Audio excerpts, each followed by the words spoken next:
Howdy, howdy.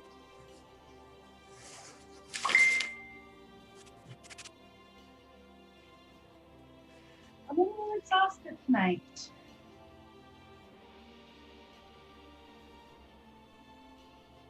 Oh. Here's hoping we don't have that huge audio lag we had last week. All right, let's see here.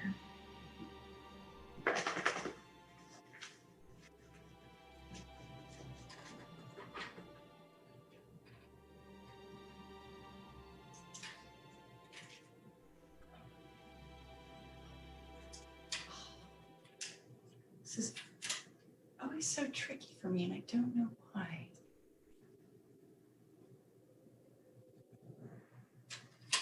Here's an idea. It really is.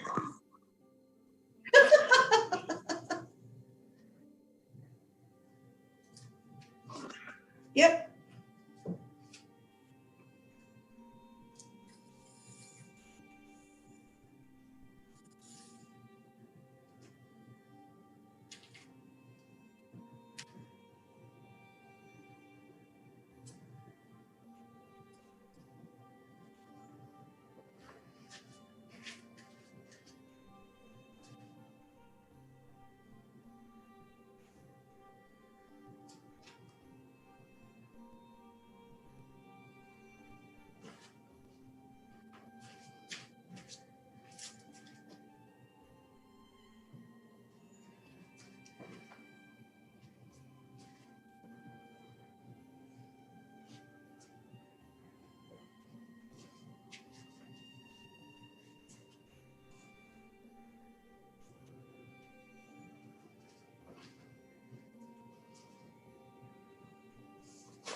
Ronan, go lay down.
I'm here.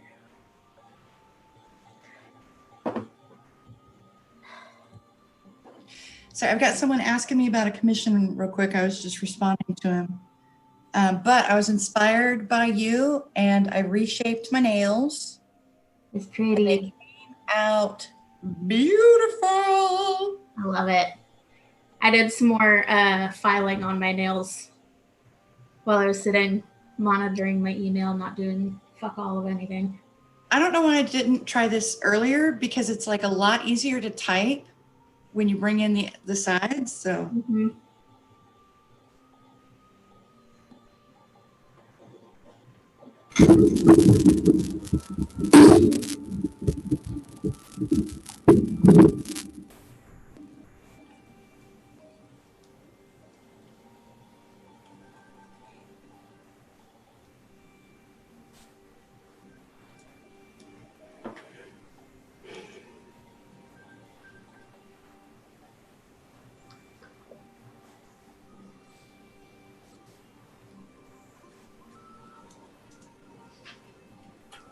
Hello, everybody. Hello. Hello.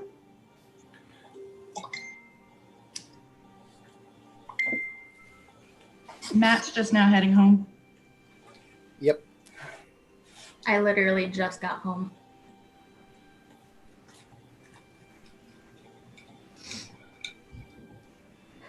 Don't mind me while I stuff my face. No worries.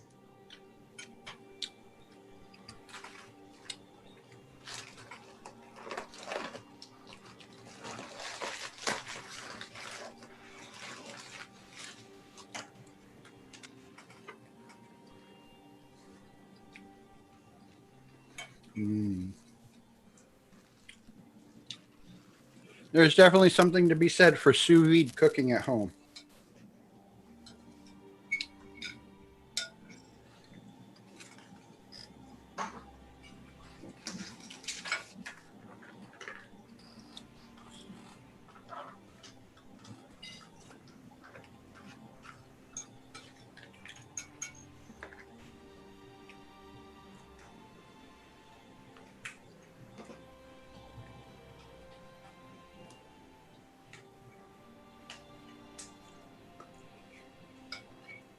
You want to see something really nerdy that I bought myself while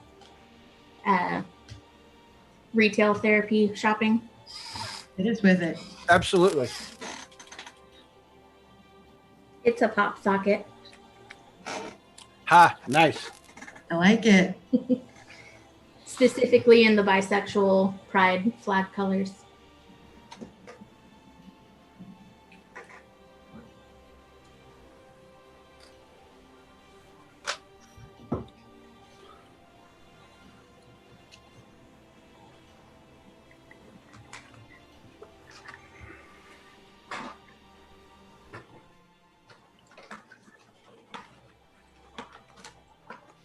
Hi, folks.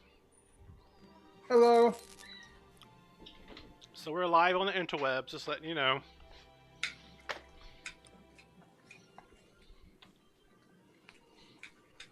Have y'all heard from Becky today? I haven't heard from her.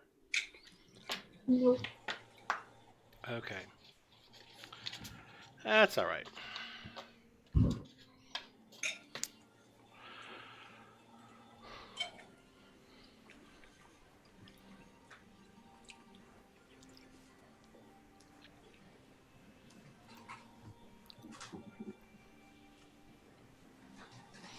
Everybody logged in to Foundry?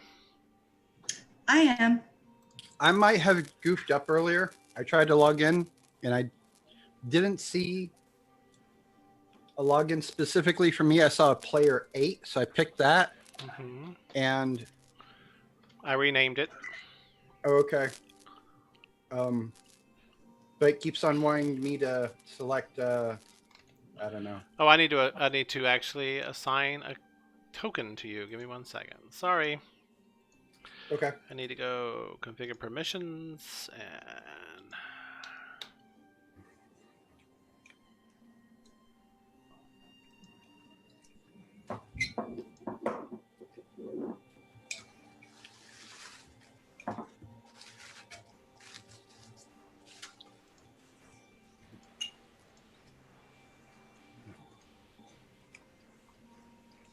Okay, so you should have a token on the screen now, and you should be assigned to it. Hello, Becky.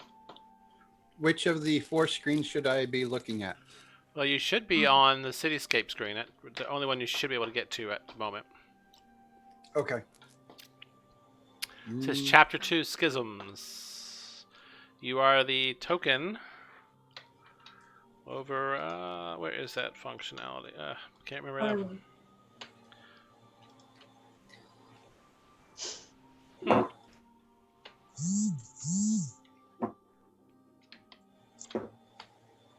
So this should be you here. So try to move Raphael around a little bit. See if you can move it. Yeah, good. Okay. If you double click your token, your character sheet should come open. I'll pop it out, put it on another page. And I need to go. All right, close, Raphael. Let's go token prototype vision. Do you have night vision? Yes. Or dark vision, actually, is what I have. 60 feet or what? Yes, 60 feet. All right. What you watching? Okay.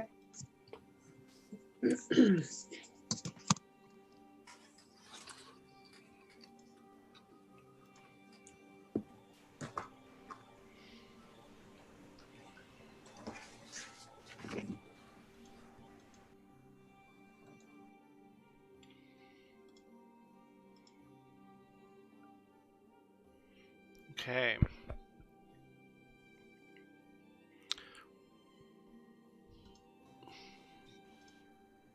All right. Okay. Totally paying attention now. All right. Oh, I'll be right back. My.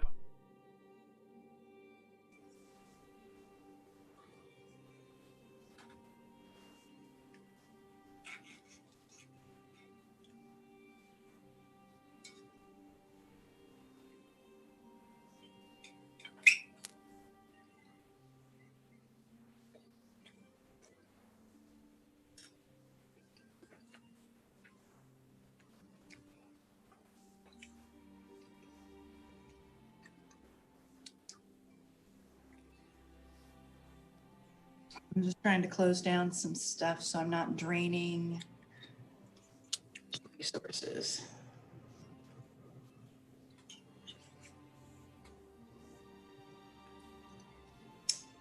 Here's Becky.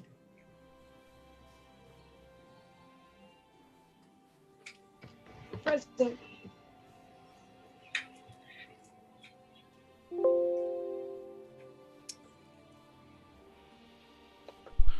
Alright, guys, so just remember we're live. Not that it matters. You don't need to censor your language or anything. Oh, So, fuck. right? So, where we last left off, we had dealt with the town of Felderin, which is on the eastern side of the Empire, right along the Ashkeeper Mountains. It's a range that separates the Kryn dynasty from the Empire. And as y'all know, a Cold War has been heating up between the Empire and the Kryn dynasty.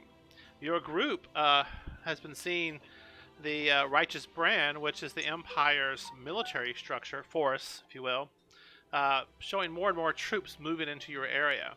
About the same time, though, some fires had started a few weeks before, in the fields. And as you all know, the Marrow Valley is really kind of like the breadbasket of the Empire, where all the food is produced for the Empire troops and the citizens throughout the realm. But these fires have been burning through the fields, and some had actually been near Felderin, and it's occurred in other towns not too far from here. But the Shatora, and I never say that correctly, because I can't pronounce words worth a damn, had asked you to investigate the source of these fires.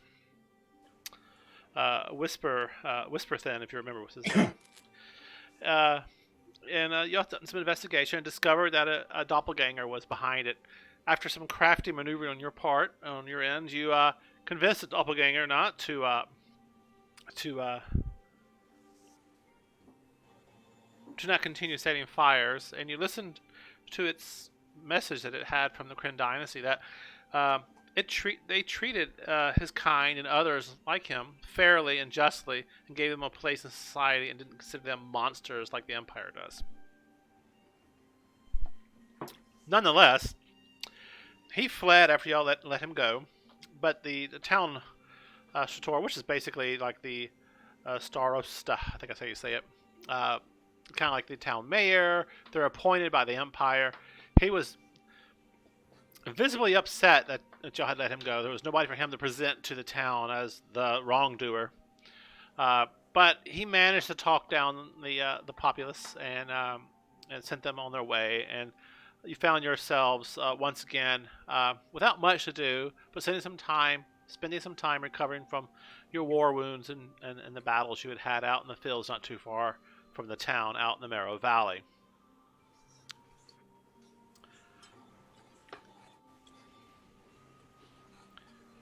This morning you find yourselves at the familiar inn that y'all like so much. You either have two. You can go to the Glassy Grass Inn, which is kind of where the local farmers go. It's kind of it's a seedy old bar in the town. Or you can go back to the Goldfield Tavern and Lodge.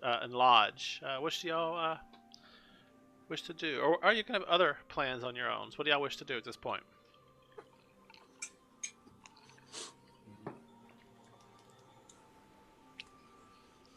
So, am I automatically in the party, or am I being roleplay introduced later? We'll get you in a few minutes. Okay, thank you. Let's go to Greenfield. Yeah, that's Yeah, I what don't think we had anything extra that we need to get done. Well, we need to get paid. Yeah, dude is trying to That we stick do. us. Now, Told why? you. All right, so y'all need to find the Zoroasta and get him to pay you, basically. Mm-hmm. Okay.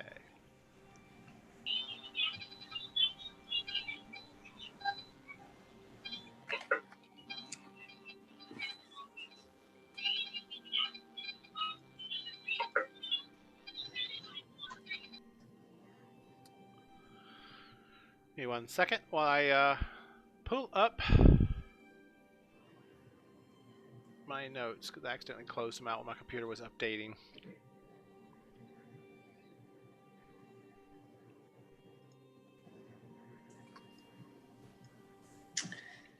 I just got another commission. So, Yay. along the Ashkeeper Peaks, like I said, it's off to the east of y'all, and you wanted to go to Greenfield? Yes, please. And what for? Because Pandora said so. I follow Pandora. Ah, okay. All right, give me 1 second. So, as you're, I guess it is, honey. I'm gonna mute you real quick, Becky.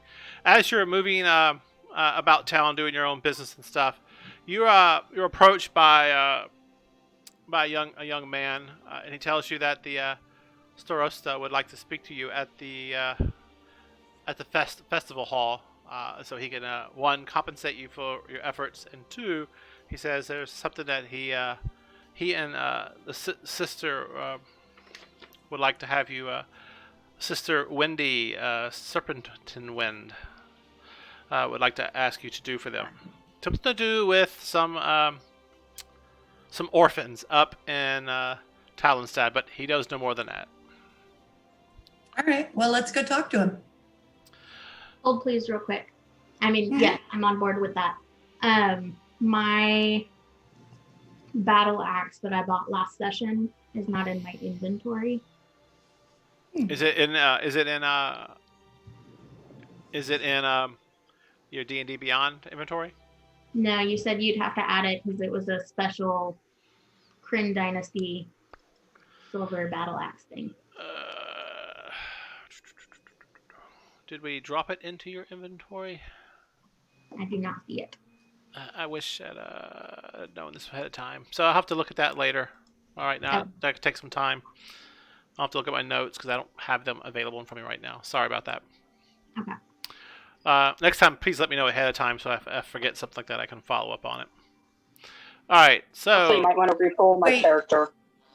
Um, You also might want to repull my character because those are the wrong spells, and those are from well over a game ago. I'm not sure why. okay, 1 second. sorry. Warren, did you say that we've rested up and everything? Yes, you've had several days to rest, a couple of days to right. rest. I'm going to go ahead and hit a long rest then because I still have one death save failure showing up. Sorry, I thought my cat opened my door. Does your cat have opposable thumbs? No, that's why I was kind of freaking out. I'm down 2 cats today and I'm feeling kind of emotional about it, you guys. X came and got his cats. Okay. Like for good or just for visit? Okay, so how do you say that name? Hothkethcum? The fox? Kim? Just call me Hath. It's fine. Hath? Okay. Or Raphael? Raphael. All right. So you have Raphael Den Williams. So that's your character's name, right? Right. All right. So let me put that. And Din is not a middle name. It's in the Kryn dynasty. It's the way of saying your family name is. Yes. Oh, so you're Kryn as well. Yeah, he rolled that on his background. All right.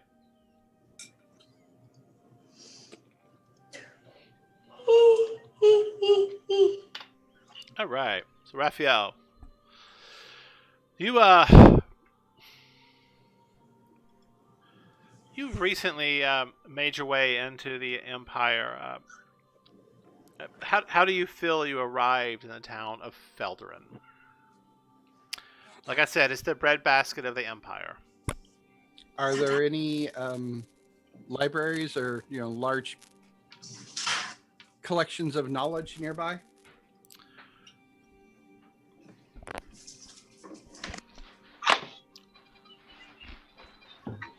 Not really. Not here, no. There's more up to like in Zadash, up in the capital of the Empire, places like that. Okay. So we'll just say that I'm browsing through town on my way to a library. Okay. So how do you feel that you arrived in the Empire versus still being in the Kryn dynasty? I gave that some thought earlier. Uh-huh.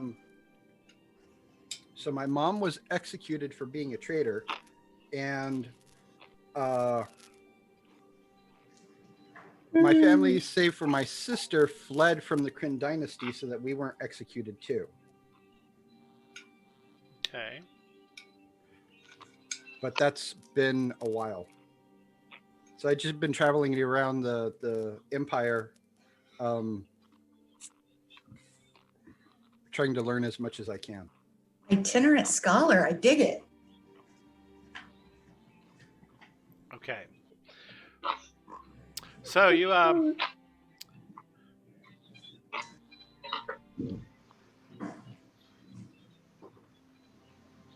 second. So Beneto's apothecary, the local apothecary. You made your way there to get some of your supplies replenished, Raphael. And it's kind of like in a conversation, you learn that the town is run by a Starosta, and he is actually looking to hire people to do some jobs. And the owner, a little halfling, kind of informed me it might be a good place for you to go to find about some options, perhaps to replenish your purse, because getting here has been quite expensive. Makes sense. I thank him kindly, and I make my way over. All right. Well, asking around town, you eventually find out that he's located in the feast hall. You find out the town actually has 3 different halls. The feast hall is really a lot of celebrations occur, but you make your way there. Uh,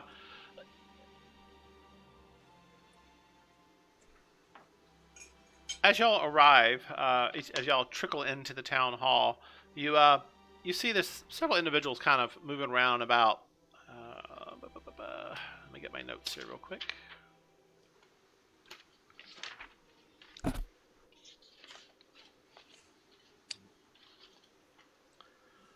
You see an older a female. She's obviously human. She has long, wavy auburn hair, and she has from this distance she has a bit of a weathered, sun-kissed skin about her. She stands quite tall, well, 5 feet, 5 feet 5 inches, not quite tall, sorry.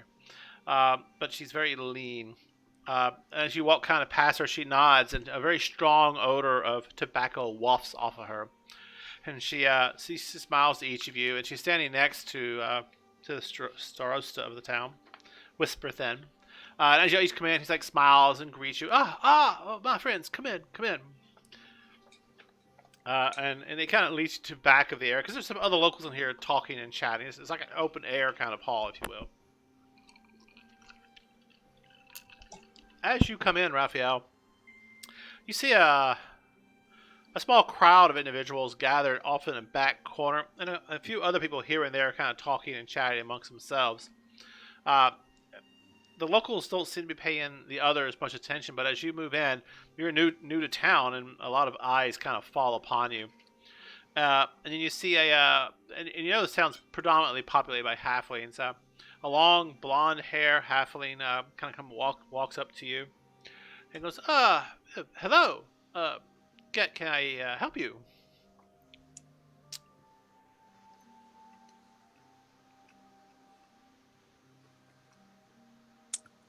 Yes, kindly. What do you have to drink besides ale? Oh, well, that would be more at the taverns here in town.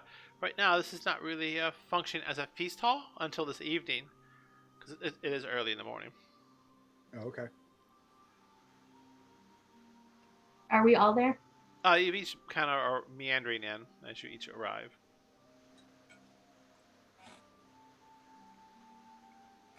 Are you new to town, sir? She says to you. Or, Yes, I am. Oh. Anna is my name. You? If you don't mind me asking, of course. Raphael Din Williams. And she's, where are you from? I don't recognize the accent. All over, nowhere specific. Oh, well, I've been here all my life. I haven't been all over. But are you here perhaps to talk to the starosta? She points back in the corner where there's a small group of people gathered. All types, actually. You see what appears to be the most striking in two individuals is a white-haired individual, very stark-looking, pale. Another is something you've only seen in the Kryn Dynasty, but rarely. Looks like a tall, feline, upright, bipedal cat off in the corner. And then off to the side, a short, squat goblin. But the town leader, as indicated by Anna to you, is right there in the center. Another halfling who's actually sitting up, legs crossed, on a table, and almost puts him at the same height as the other individual, except for the really large feline creature, which stands quite towering. What, 7 feet, I think, over everybody else? Probably the tallest individual in the room. 6'10". 6'10". And You know what? I'm gonna go ahead and climb up on a table as well. Are you gonna sit or stand on the table? Oh, I think I'll stand. Okay. As you're watching this, you see the goblin jump up on the table and stand up, putting herself. Juggle. Huh? And juggle. And juggle. All right.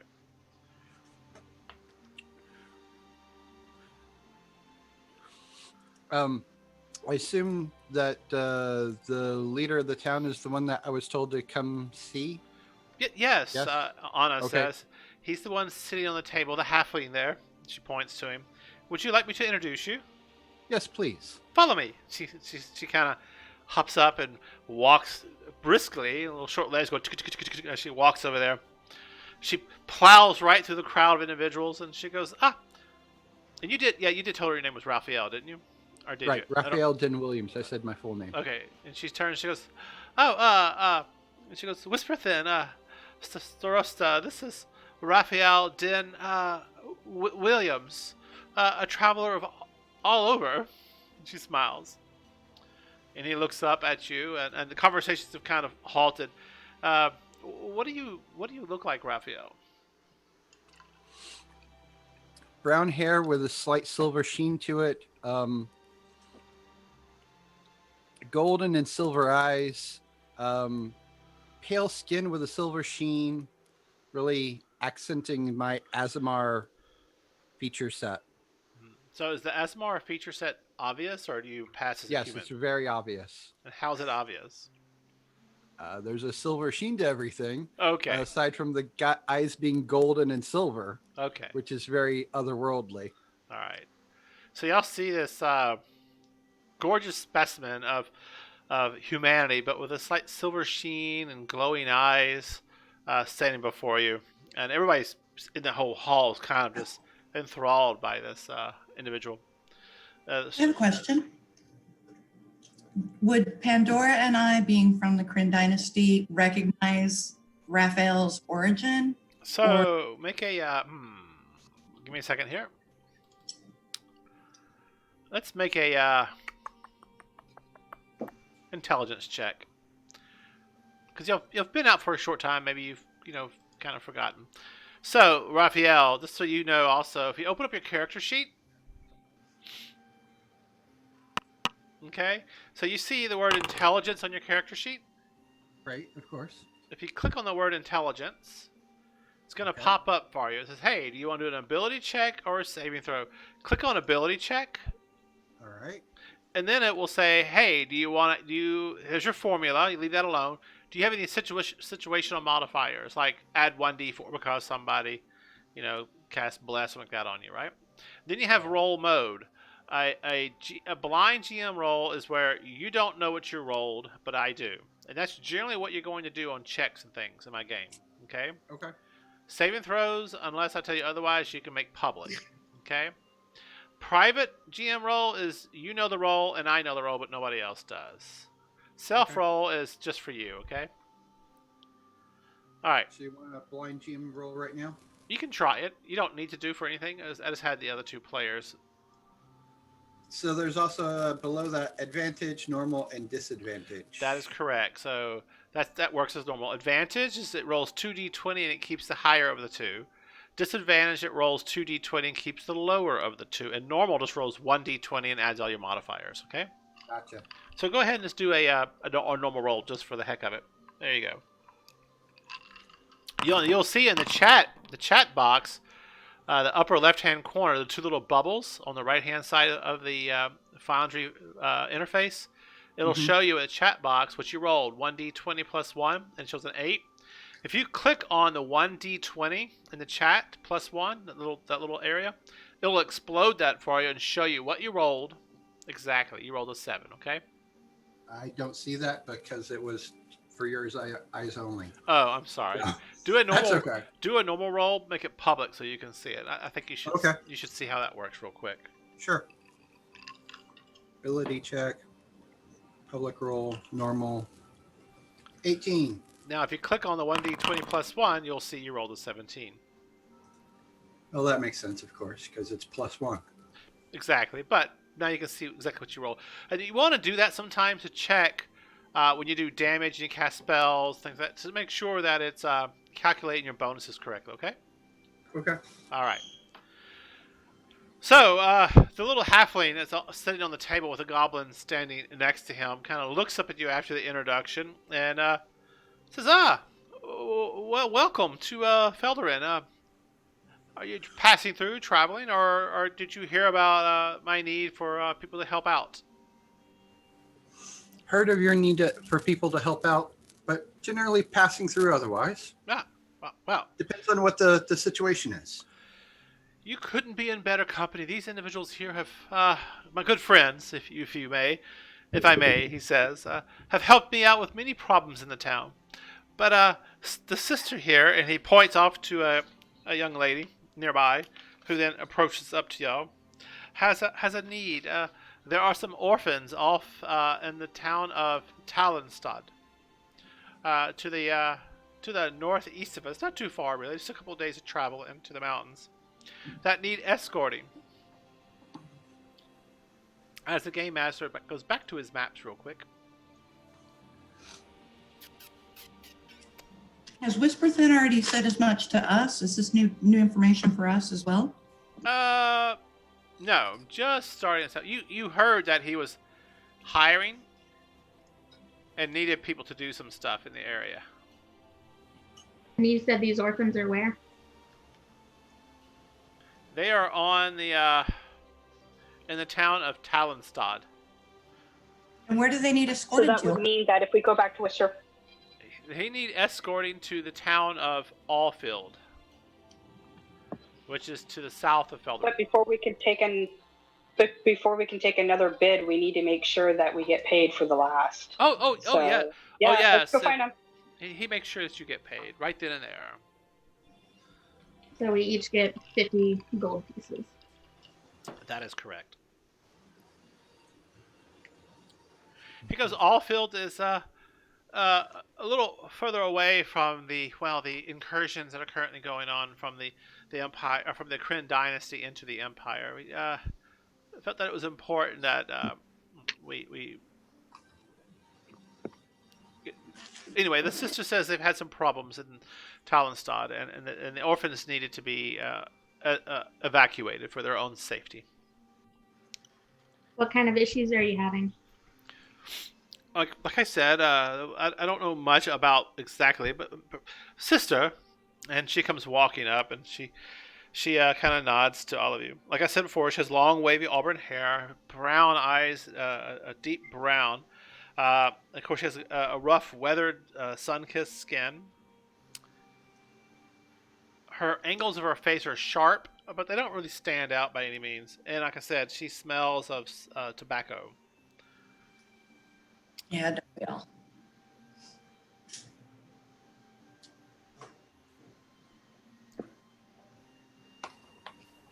One second. Sounds fun. I'm in. She kind of walks up and she goes, "Hi, Wendy, Serpent Wind." She nods to all of you. She goes, I run the sisters' orphans. It's an abbey, if you will. Several of them throughout the Empire, actually. We take in children who are rejected in the Empire, either by their parents or by the communities which they're born in. Most of them have some type of affliction on their bodies.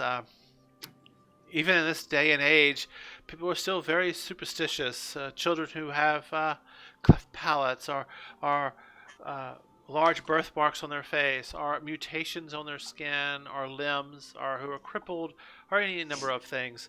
We take them in for, well, most of the locals don't treat such children kindly. But Talonstad is a town that is actually lived in by many Dragonborn who come from the fallen empire, the Dragonborn Empire. But nonetheless, there have been some incursions near it, and our abbey is not too far from the town where our children are kept. And it's of all types of children, actually. But we need an escort to get them out of the abbey and back down to the town of Allfield, which is to the north, so to the southwest of here. Several days' trip. And we're willing to pay 200 gold each to you to escort and protect the children.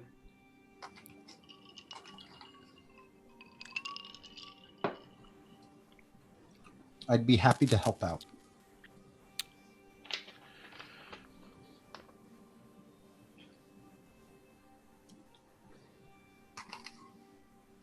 I'm in.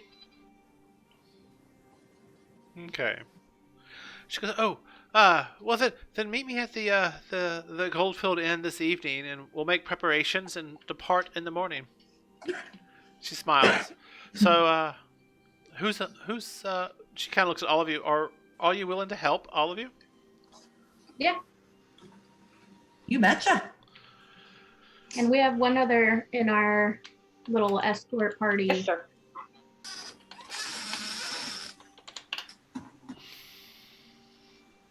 Do what now? I'm sorry, I couldn't hear you.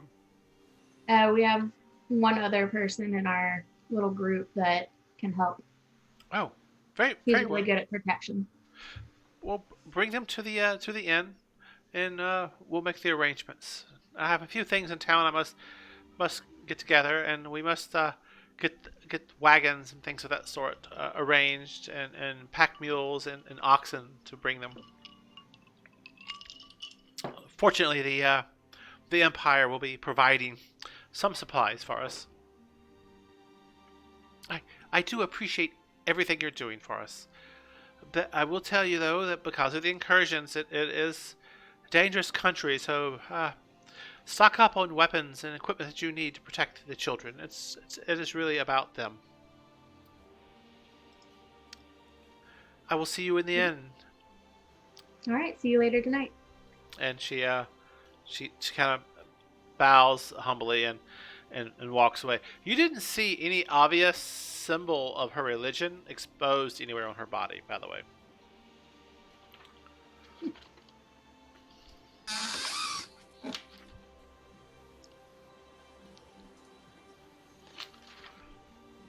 Out of curiosity, is there a way to turn down the music?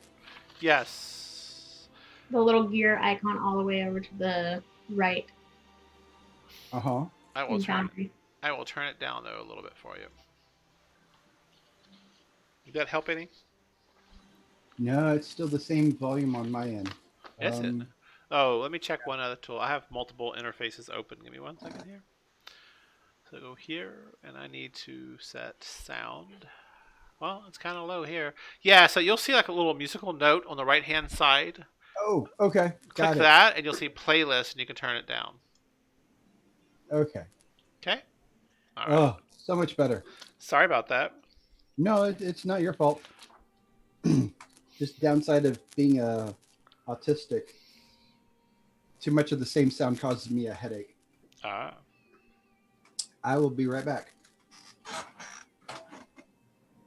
All right, since we're still missing Matthew, let's take a 5-minute break and give him more time to appear, okay? All right. All right. Perfect. Where is OBS? Real quick.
And has he responded yet on his ETA?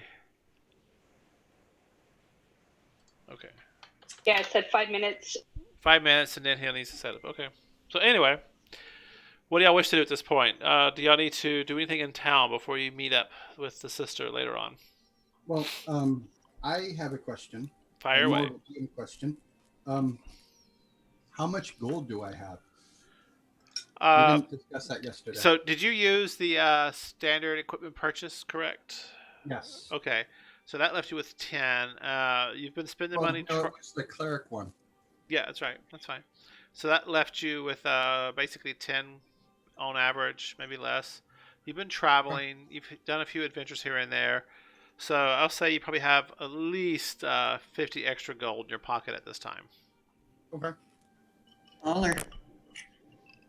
Well, I'm not at all convinced that I'm coming back here to stay.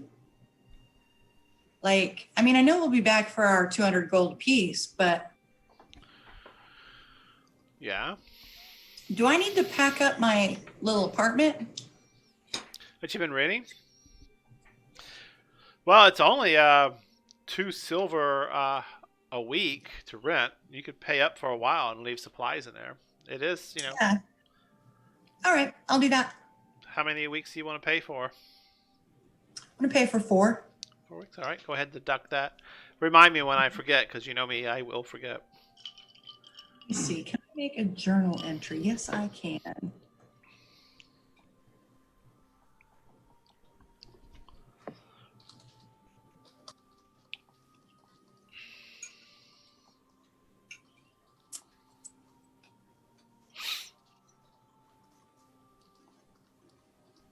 Let's see, I have a crossbow and a mace. Well, now you're just bragging. No, I'm not bragging at all. All right. It's not even a good crossbow.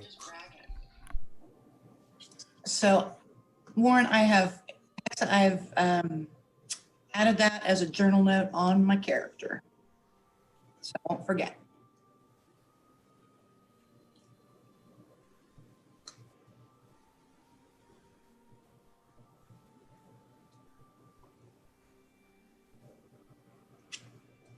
You know what? While we're here, I kind of think I'd like to have a crossbow as well. I mean, I do love my short bow, Uh-huh. but it seems like having a crossbow would be handy to have. So I'm going to do a little shopping before we meet up. Okay.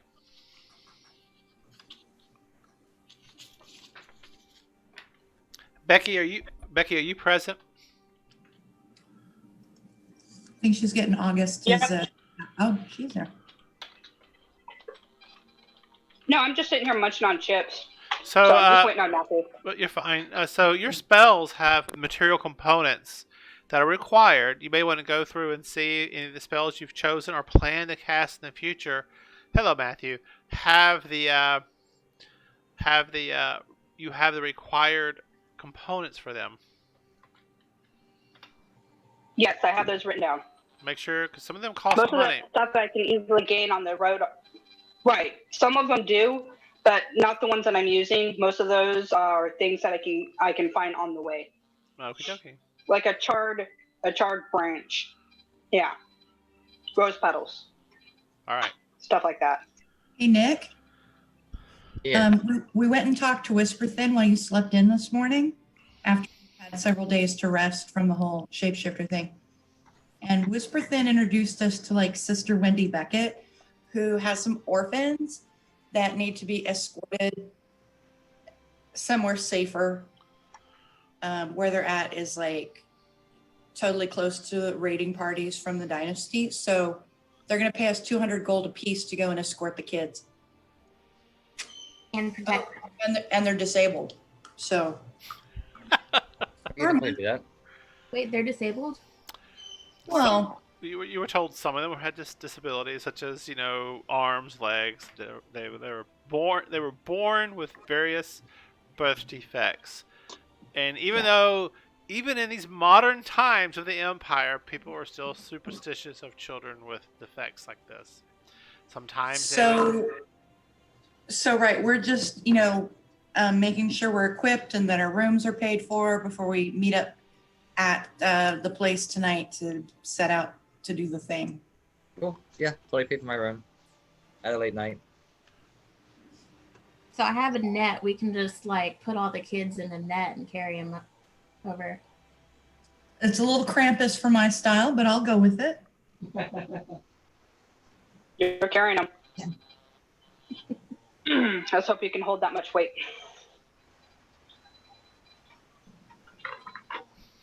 Ooh. Okay, so do y'all wish to make your way to the inn, or did you all buy? So if you're buying equipment, why is? Well, I want to buy something. I just don't know what yet.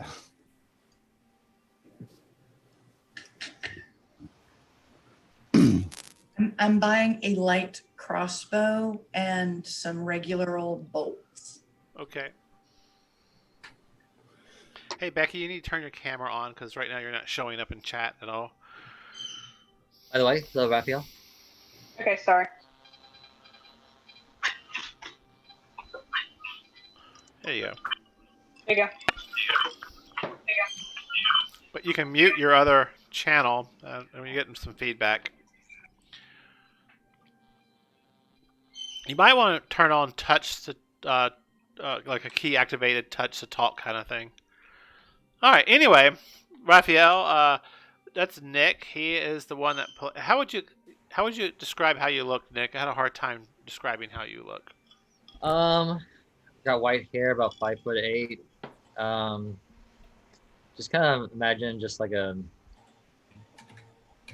young battle-hardened like soldier.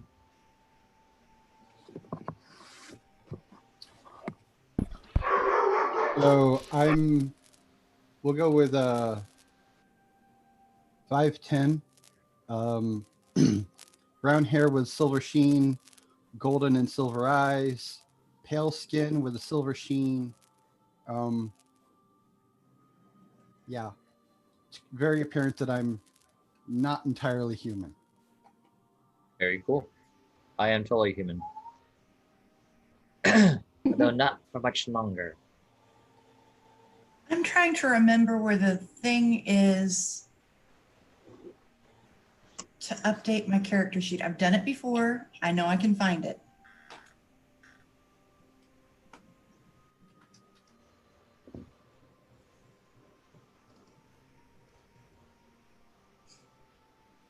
Sorry, my Warren dogs. would know.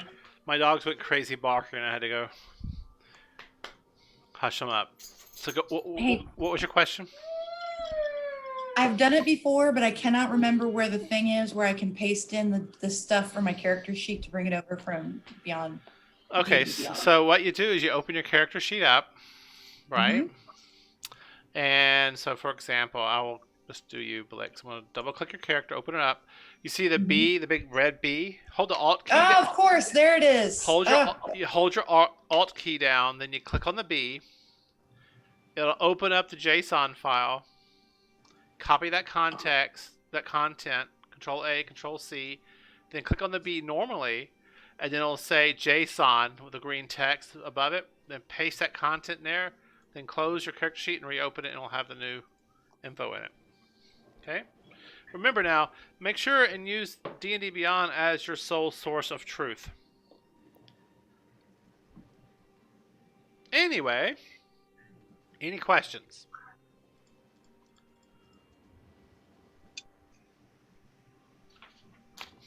So you find yourselves making your way to the Goldfield Inn this evening after doing some shopping around town, resting, talking to people you know. There's no other areas you need to run, correct? So I'm gonna buy a dagger and a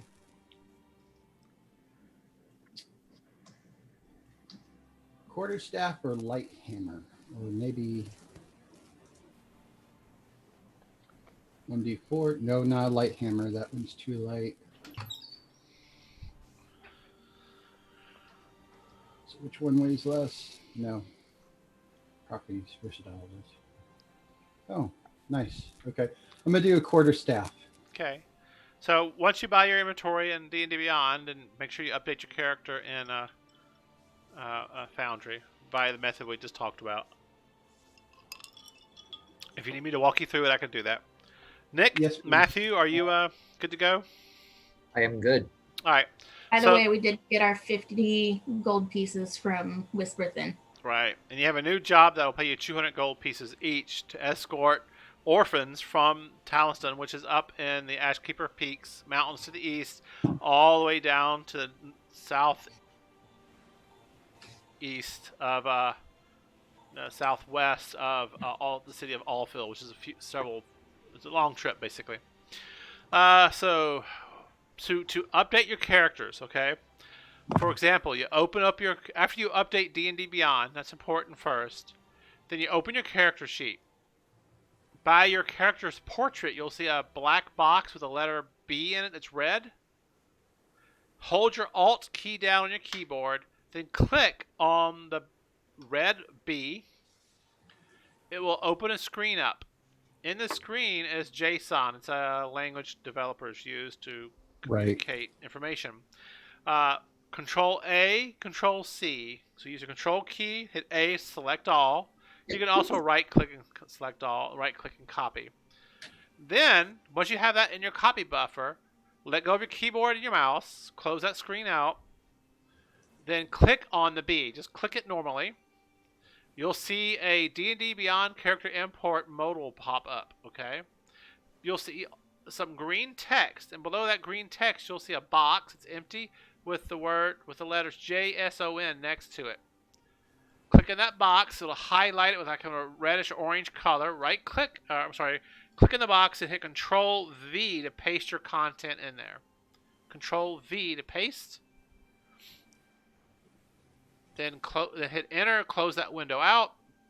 Reopen your character sheet, and your information should now be updated.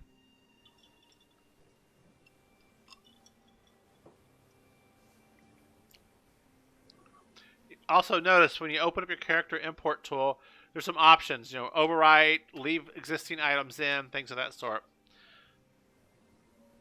So if you don't want D&D Beyond to overwrite your your Foundry character sheet, you want to make sure and leave existing options is enabled. All right. I might need that repeated back to me again because I haven't figured out how to. I just figured out how to add it to my character sheet on D&D Beyond. All right. So I can help you with it at the next break. That's fine. okay. So you make your way to the Golden Field Inn and Tavern Lodge, if you will. You you see the sister there at a table. She sees you all walk in. She stands up. This time, though, you notice she's in a little bit more finery. Her clothing is a little bit more refined, but it's sorry. It's been a week or so. It has been a week. It has, hasn't it? Been the longest week. I'm sorry to hear that.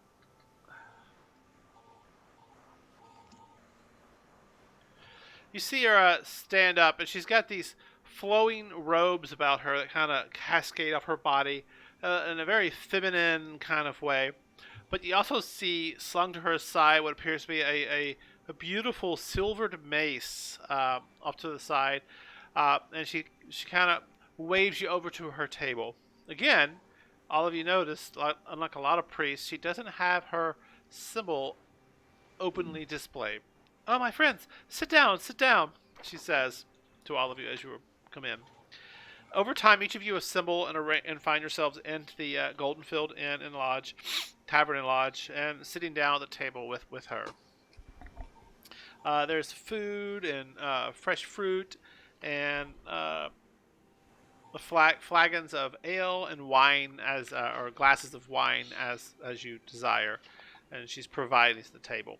And after you've all kind of filtered in from your day's purchasing or work in the town, you find yourself sitting down with her at the table.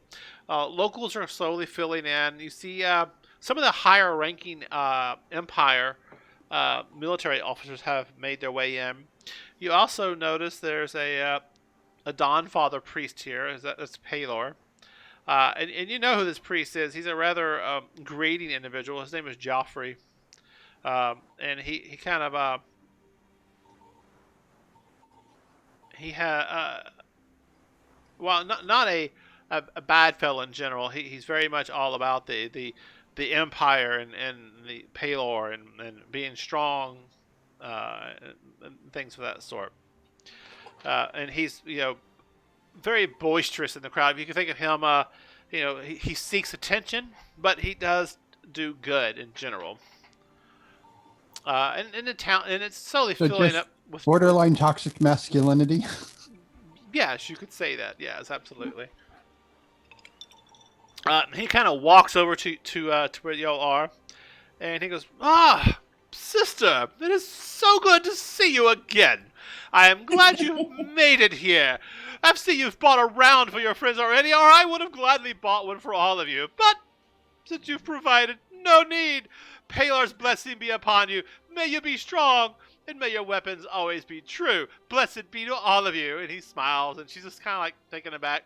Before you can even get a word in, he's already moved on to another table, and you're going to hear him just repeating the same phrase over and over again. Most people just nod in this general direction and go on about their conversations. And she looks back at you, and she's kind of smiling. And all of you notice there's a symbol now hanging from her chest that you had not seen before. It's a holy symbol. What's the holy symbol? One we recognize? Yes, give me a second. Okay. It is the symbol of pausing. Oh, whoop. Hang on. It is the symbol of slight delay. Buffering. Symbol of hold, please. Hang on. Yes. Come on. So It is a it's 503 access denied. 404 page not found. All right, so you see it is a round pendant with a star flaring out all around about it. It almost has it's all these multifaceted gems at the bottom of the pendant hanging from her neck. It's a little round pendant, if you will. At the bottom of it, it's bluish in color. At the top, it's of a golden sunrise kind of color, and in the center of it is a circular bright golden circle with silver radiating spikes all about, representing the Dawnfather, Palor. It's very sparkly. I like it.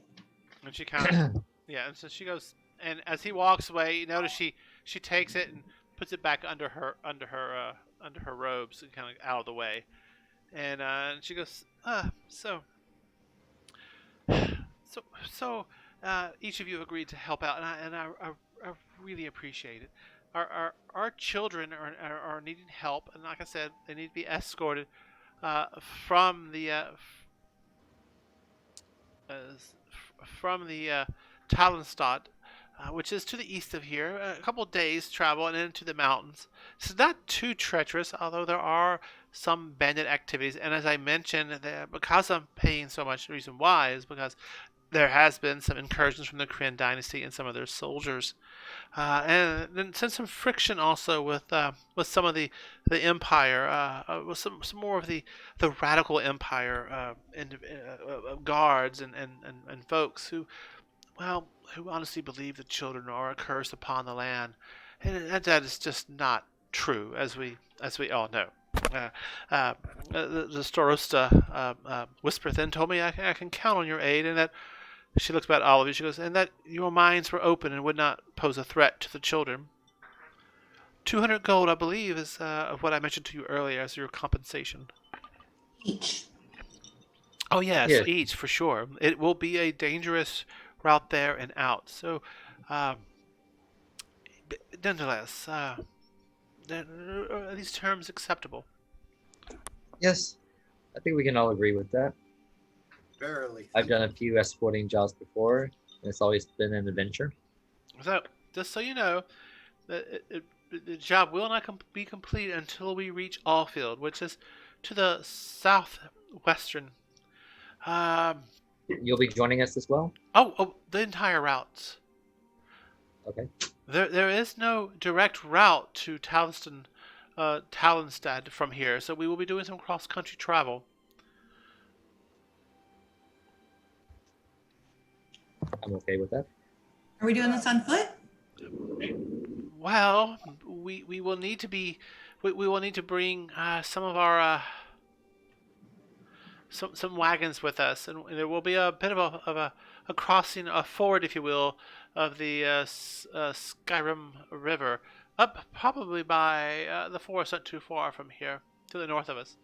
There's an area there that we possibly can ford across the river there. From what I know of the area, does that sound about right? Let's see here. As the game master looks at your character sheet. Wow, 1 second. Why don't you give me a So, yeah, give me an intelligence check for what you know in general. This is straight intelligence. Well, I mean, I'm looking at you, like, you have history, but you're not trained in it. Yeah.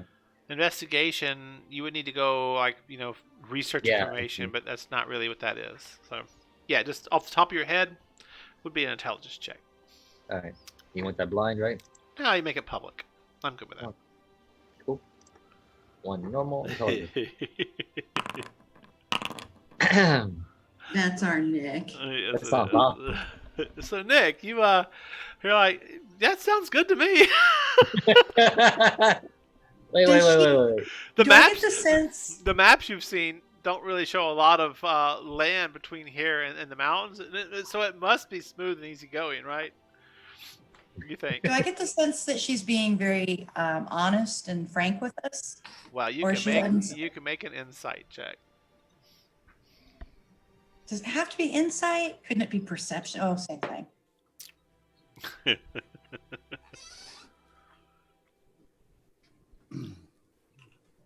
Clearly have not woken up yet.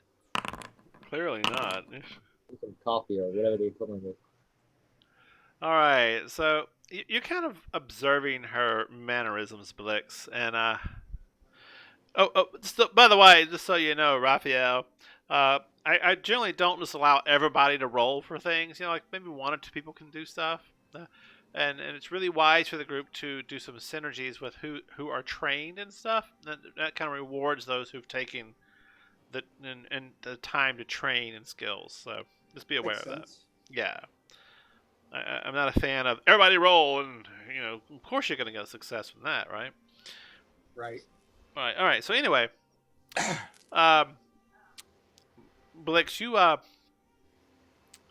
of watching her mannerisms. She's nervous, but you don't think she's being dishonest. She's just nervous, and she's kind of looking about the crowd, and that's when you notice that there's individuals like, kind of under their breath saying, "Oh, she's one of those who deal with the cursed ones.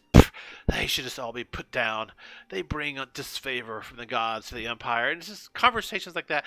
But you notice those conversations are not happening from the locals. It's happening from several of the empire individuals who are here this evening. The most boisterous of these individuals is an older half elf who's kind of sitting down and currently talking to I've lost my note. Talking to Joffrey, the guy you met earlier, Joffrey, and he's while not being overly boisterous, he's certainly not trying to temper his conversation, and he's the one that's talking about mostly stirring the crowd up about her and the cursed children.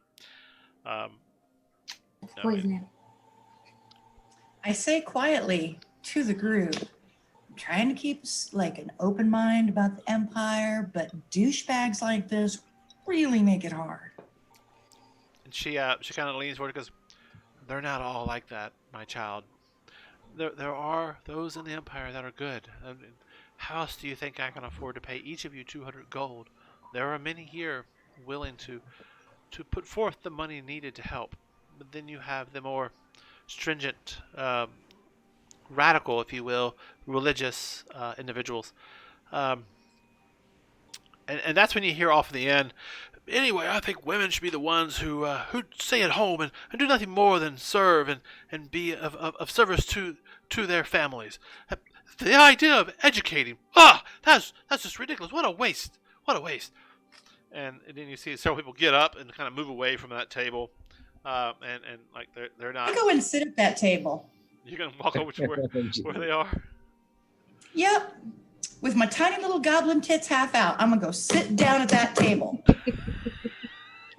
Pull them out. So cute. So I kind of lean back in my chair and just watch this. you walk over to the table, sit up on the chair, and your chin's right at the table height, and they all kind of stop talking and look down at you. What? Everybody starts looking down at me. The one who's been doing the whole ruckus, he goes, what manner of beast is this? I'm telling you, the realm is falling apart. A goblin here? What is wrong? Where's Sotora? He should have. What? Then he stands up, pulls a dagger out, and points it at you. I stalk up behind her and stand over her and look menacingly at him. I'm gonna go up behind him, put my hand on his shoulder. He can't look I'll at go all of to you. the into the table so I'm close by too. And he kind of sheaths his dagger and sits back down.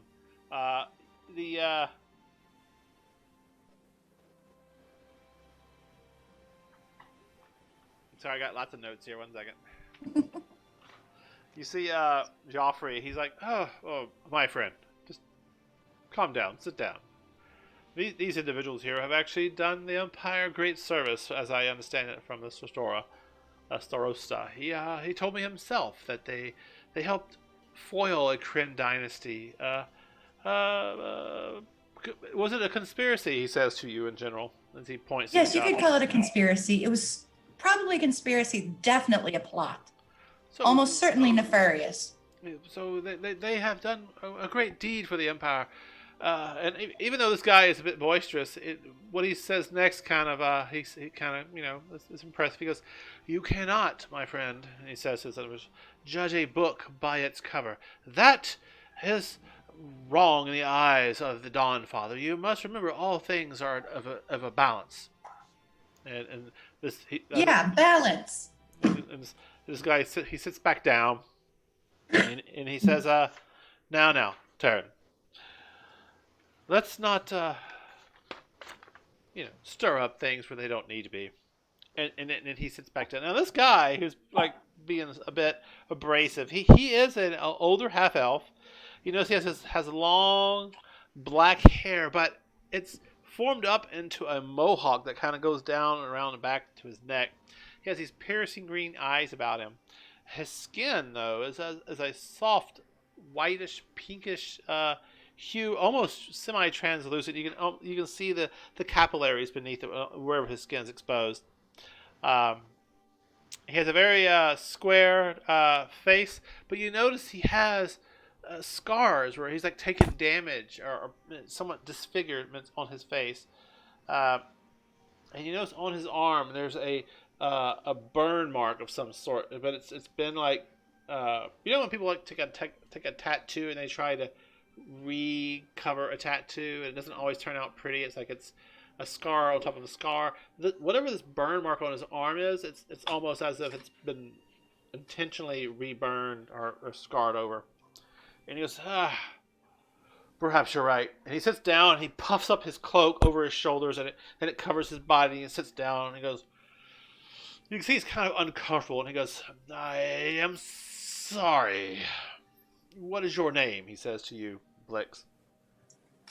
I'm Blix. Can I buy you a drink? I am good, thank you. I have partaked enough, perhaps.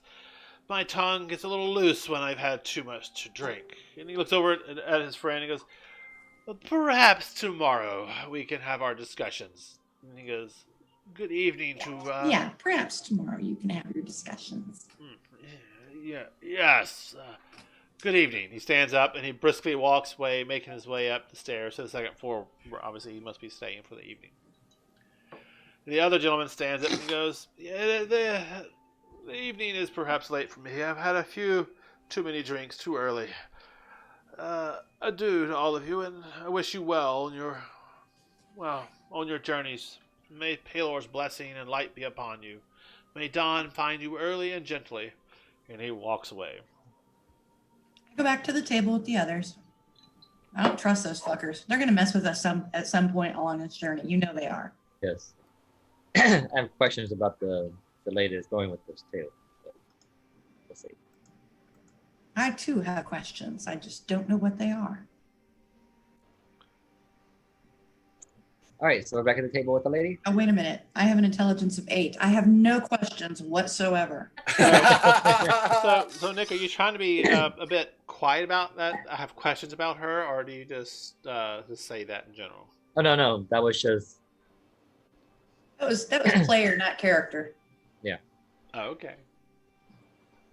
how do you want us to differentiate that in the live game? You can just say Easy, that. stay in character.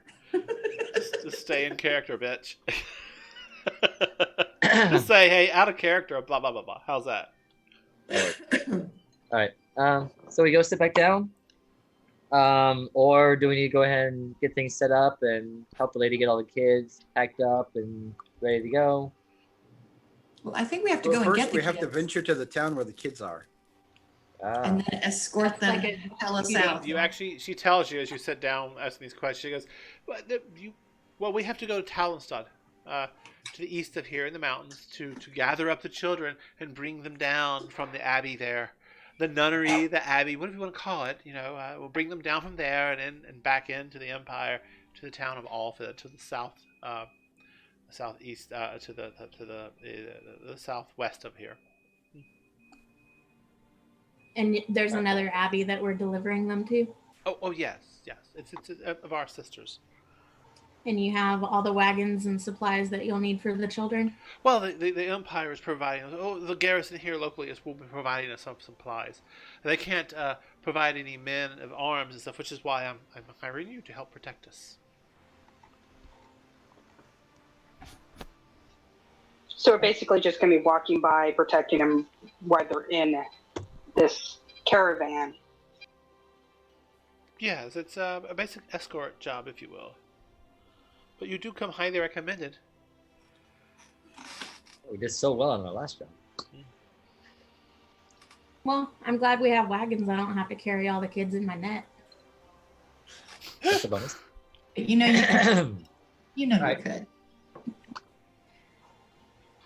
I could still do it. Well, let's do the thing. Yes. Okay. When do we leave? Pandora, can I parrot on your shoulder? Because I have tiny little legs. And it's a long walk. I'm sure you can ride on one of the wagons. Ooh, yes, wagon. It's not Okay. as fun. Whatever. Let's take another quick 5-minute break, and then we'll pick up. Oh, from you that have point. heights of So 5-minute break, and we'll pick up after that. Okay. All right. Okay.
I will make Alright. a small little trip whenever we do level.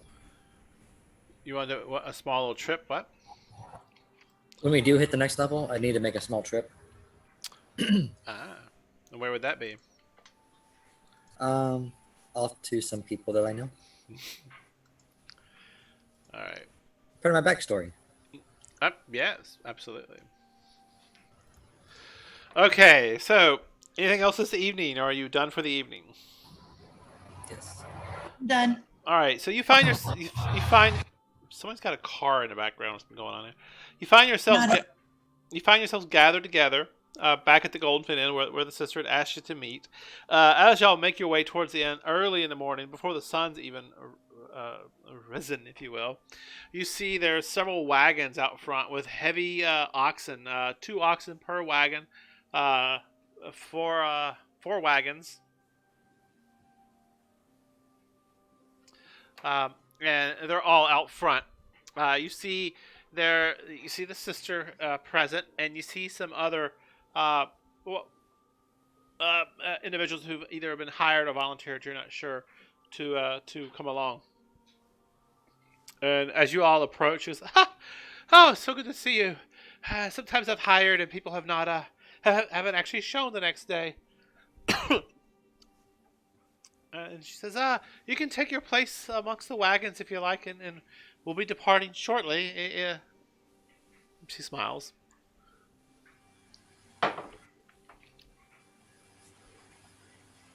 What do I do? I go find a place on one of the carts. So there's 4 of them, like I said. Do you have a particular one you want to be in? I want to be in the lead cart. Okay. So Blix is in the lead cart. And of course, I got some other ones. I'll get in the rear cart. Okay. So you're I'm in the gonna rear. climb in the back of the lead with Blitz. I'll get in the one in front of Matthews. Okay. Raphael? I'll get in. I'll get the one number with the- 3. I'm sorry. Where'd you want to go? Right. I guess I'll get in the one that's second to last. Alright. Second to last. Okay. So we got Blix and Pandora in the first one. We have the third one will be Raphael, and the fourth one will be Kate and Nick, correct?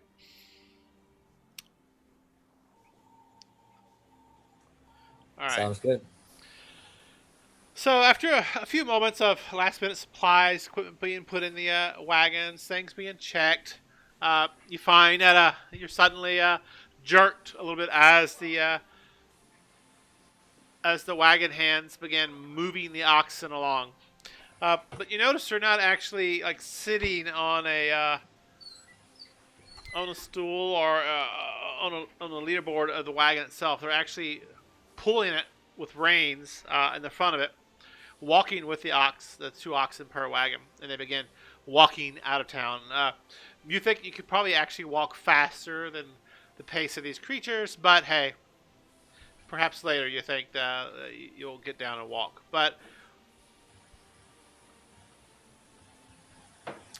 up in the front wagon, you find yourselves with the sister, Blix and Pandora.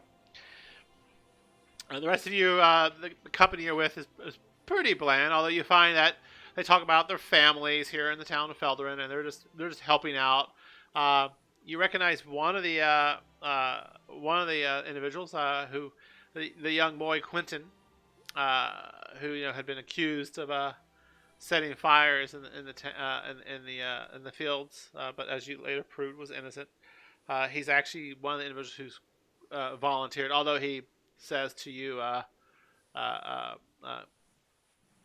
Kate, that his father kind of made him do this, so as a way to keep him busy, and so his hands would not be idle. But you this pace I continues on. regale him with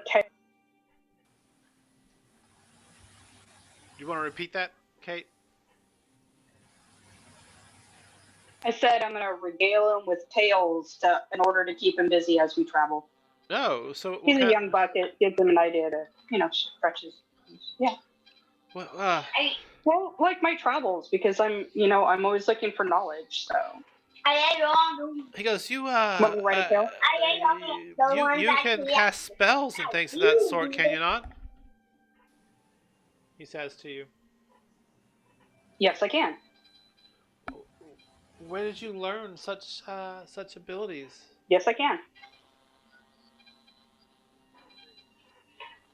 I was taught by my family member, and then I went to school and spent many years learning, and then I went out to the world and sought knowledge.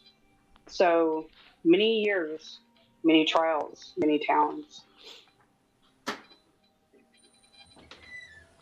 And so the conversation continues on with him in that way. I would like to ask Sister Wendy about the Dawn Father and how she came to be in service to the Dawn Father. She looks back at you and she goes, "Where exactly are you from, my child?" She says to you. You don't see many of your kind in the Empire. I'm curious. I don't mean to be rude. I'm a little bit from all over. I was an orphan myself. Really? Yes. What happened to your family? I don't know. I don't remember. I just remember growing up on the streets. She goes, the Dawn Father. He is one of the many of the Empire's entrusted deities. Those that are amongst the official deities and prime deities, if you will, that can be worshipped in the Empire.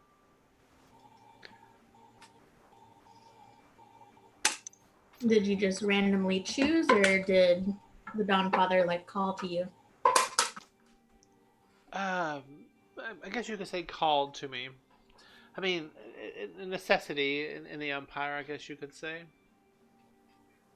You had to choose one? You have to choose one? Is that what you asked? Yeah. Well, within the agreed upon pantheon, which the Empire says one has to worship. Yourself, do you pay homage to any particular deity? You know the official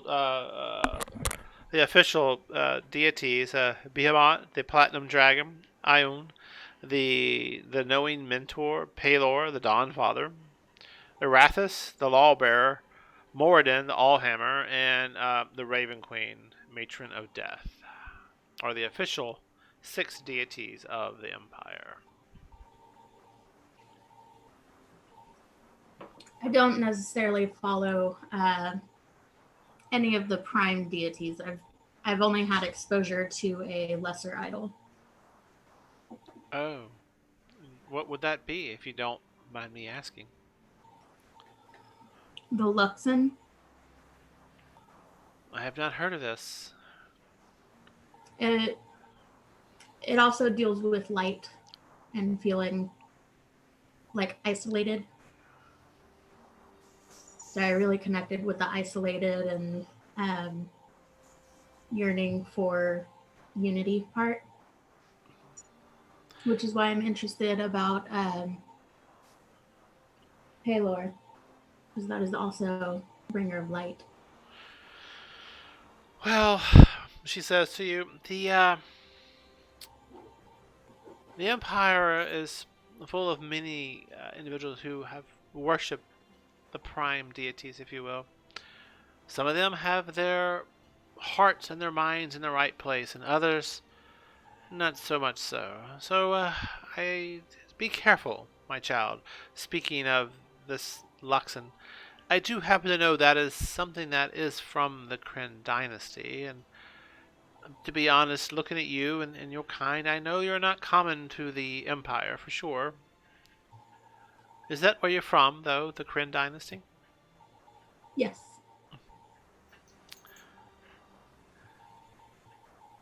I am disturbed by the conflicts with the Kryn dynasty and the Empire. I don't know personally what to think about it, but I am very concerned for the children that are in our abbey's charge.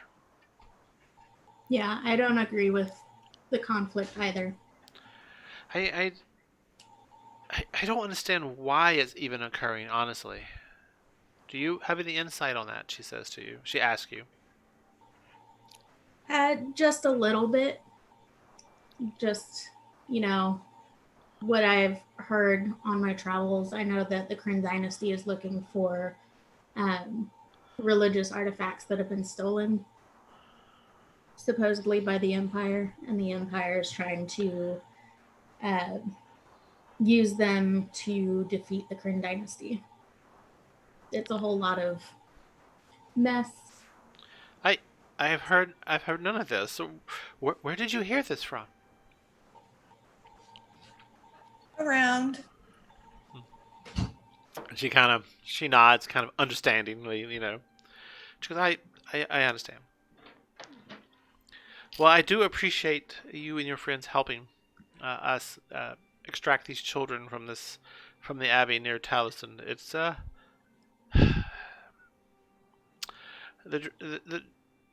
Dragonborn in the area have been of great aid to us, but even they have fallen under some judgment from the Empire. And as such, we felt the children really need to be removed from the area, just due to the threats of the warring factions in the area. Well, as you can imagine, orphans are very near and dear to my heart, and I'm glad I can help.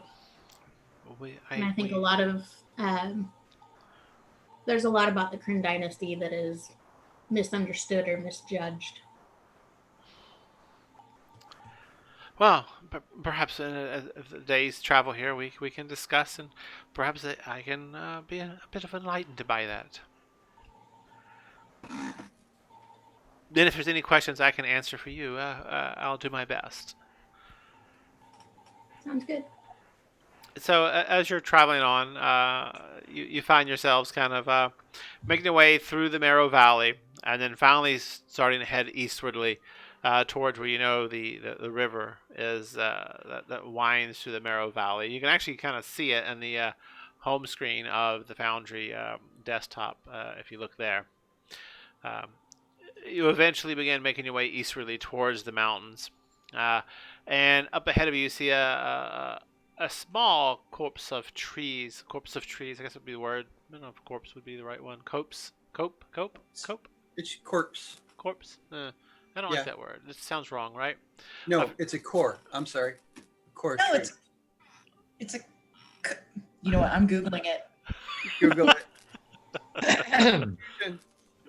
No, it's like a copse of tree, a corpse, but it can't be corpse, right? That just makes that sounds wrong. No, there's no R in it. Copes. Copse. Like gathering a group, a gaggle of trees ahead of you. And by the way, what is it, Elizabeth? It is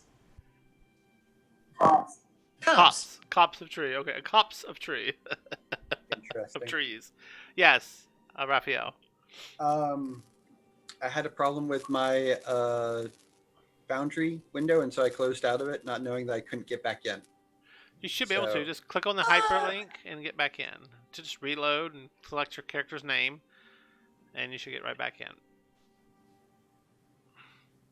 I'm just kind of sitting back watching. Raphael is grayed out, so I can't click on it. Refresh again. Just refresh your browser. Okay. What do you say, Nick? I'm just kind of sitting back, just observing, keeping an eye on where we're traveling to. Okay. So as you're making your way towards the trees, the road begins heading north, northwardly, and then veering off on a northwesterly route. And of course, you're beginning to make your way off the road. And up ahead of you, you see what appear to be three individuals. You recognize their emblems. They're the members of the Righteous Brand guards. And you see two of them, and then another one. It looks like he has he's obviously a member of the Righteous Brand, but he's probably more aligned with the wizardly sect of the Empire. Should we kill him? And you see him talking to what appear to be three individuals. 1 second. Where did my No, note go? Blixie, we can't kill everybody we see. We could try. Four individuals. I'm sorry.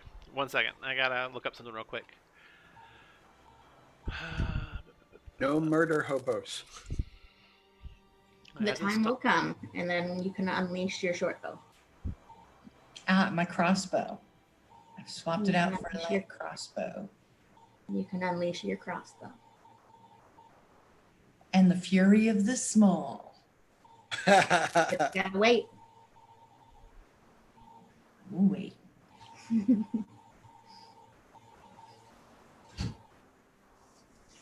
Push that lip out any further, a bird can sit on it. As long as it's a very little bird, I would not be okay. I would not have a problem with that. A hummingbird. Yeah. I don't think they get much smaller than that. Then you go, hum.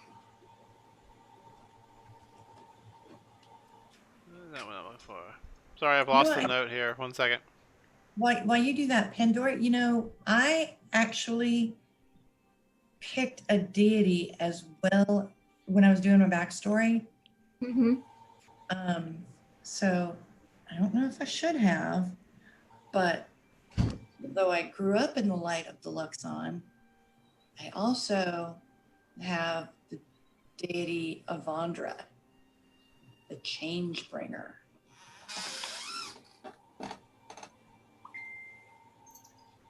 So I'm kind of bi-religious. I'd like to say I'm pantheist.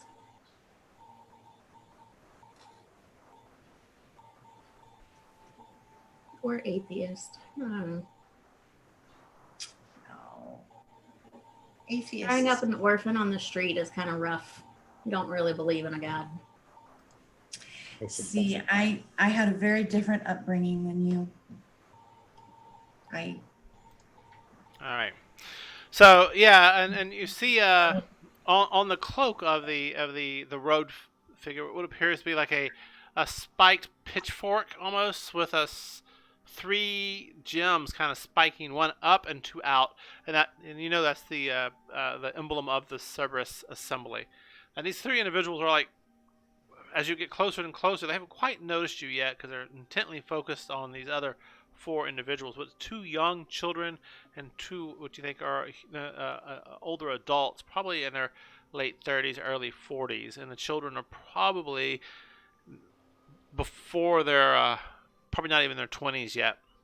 And you notice the two more the righteous brand guards are really pressing hard and talking at the family, who are actually on their knees as these individuals are talking to them. And another one, the second one, is actually going through their belongings and throwing things out on the ground in kind of a rough way. And then you notice the robed acolyte, if you will, kind of turns and sees y'all coming up the road when lady Sister Wendy, she says, "Oh, what is that?" You mind if we stop and check it out? Please do. And all the wagons stop, probably a good 200 yards out, 150 yards out. How is that? Yeah. I don't know. I don't want to go on PBS Kids anymore. Okay. Why are we I stopping? need you to mute, Becky. Remember, we haven't had this conversation. Why are we stopping? Investigate. No, I'm yelling. Yeah, I'm yelling. I don't know about everyone else, but your audio's breaking up for me. Yeah, All I caught of me that too. was you yelling. Yeah. I kind of tap her on the shoulders and point towards the people being interrogated or whatever's going on. All right. So who heads up to investigate the individuals up on the road? So I'm gonna Blix, whistle for Nick to come join us. Nick. You're the talker. You're the pretty face. So Raphael, you see the people you're accompanying with, like disembarking from the wagons, and the wagons being pulled to a stop. Up on the road, you see 6 individuals. 4 of them are on their knees. 3 other ones are raffling. Rifling. Thank you. Through their belongings and throwing them across the road. One of them is berating. You can even hear from now. You should have stayed on your farms. The Empire needs you to. And it's going on about them properly, taking Is the there a risk. place for me to? Is there a place for me to hide nearby? Like if I snuck up behind No, Nick and you're Earl? actively being observed by the acolyte, and the road is clear on either side of it. Part of how the Empire, does speedy transportation of their troops is good roads and good clearance on either side. So you would have to sneak off into the high grasses a good ways from the edge of the road, which would. Yeah, I'll hide behind Nick, All right. which I know is I'm not even gonna roll for it. So you'll make y'all's way up to the gathering. So we have Blix, we have Nick, we have Pandora. Yes or no? Kate, are you going up? Who's gonna stay with the carts? Okay. Raphael. Yes, I'll stay with the carts, I think. Okay. So the rest of you who make your way up to the assembled individual ahead of you, you see the acolyte kind of take a step behind the righteous brands, and you see him reach down into his pockets, but you don't see what he's grabbing. You approach. You're now just a short distance from them, probably less than 30 yards. What do you do? Just I kind yell. of Oh, sorry. just I'm greeting. nothing. I'm nothing if not difficult this evening. Nick, what do you do? Just call out greetings. Just inquire to what's going on. None of your business. This is the business of the Empire. You should move on. The fellow who was actually rifling through their belongings says to you. All right. We're actually on Empire business at the moment. And the Empire is about protecting the people, isn't it? Like I said, this is official business. These look like just regular farmers. What kind of official business could they have with you? And now he looks a little flustered and he kind of moves forward. Are you doubting what I'm saying? They have left their farms. We need the farmers on their on their lands, working them to feed the Empire. So they're slaves? What? No one of the I Empire. step up to him, just face to face to him. It's like this His is hand totally... drops down to his sword. He's holding it and it's still holstered. He's like kind of sternly looks at you, and you're eye to eye. Yeah. His breath reeks a little bit of something. Make a maybe an insight or perception check. Make a perception check. I make eye contact with Pandora as if to say, "Let's do this. Let's go." And I kind of go, wait. We're okay. Nick needs more coffee. Clearly. Yeah, clearly. His breath reeks, but his teeth aren't very well kept at all. And he kind of looks at all of you. He's just like, you need to move on. I would like to reach out with my divine sense and see if there's anything blessed or cursed. Can you drop your divine sense into the chat if possible? Mm-hmm.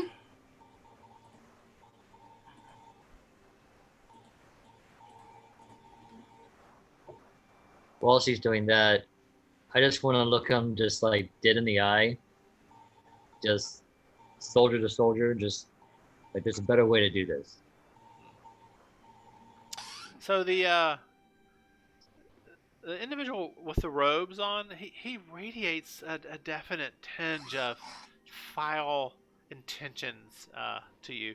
The other two ones, while not necessarily bad in their own ways, they're definitely self-centered and extremely greedy focused.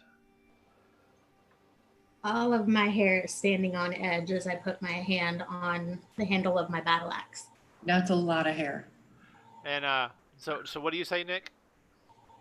Just eye to eye, just kind of staring him down. I guess intimidation. Make an intimidation check, please. Yeah.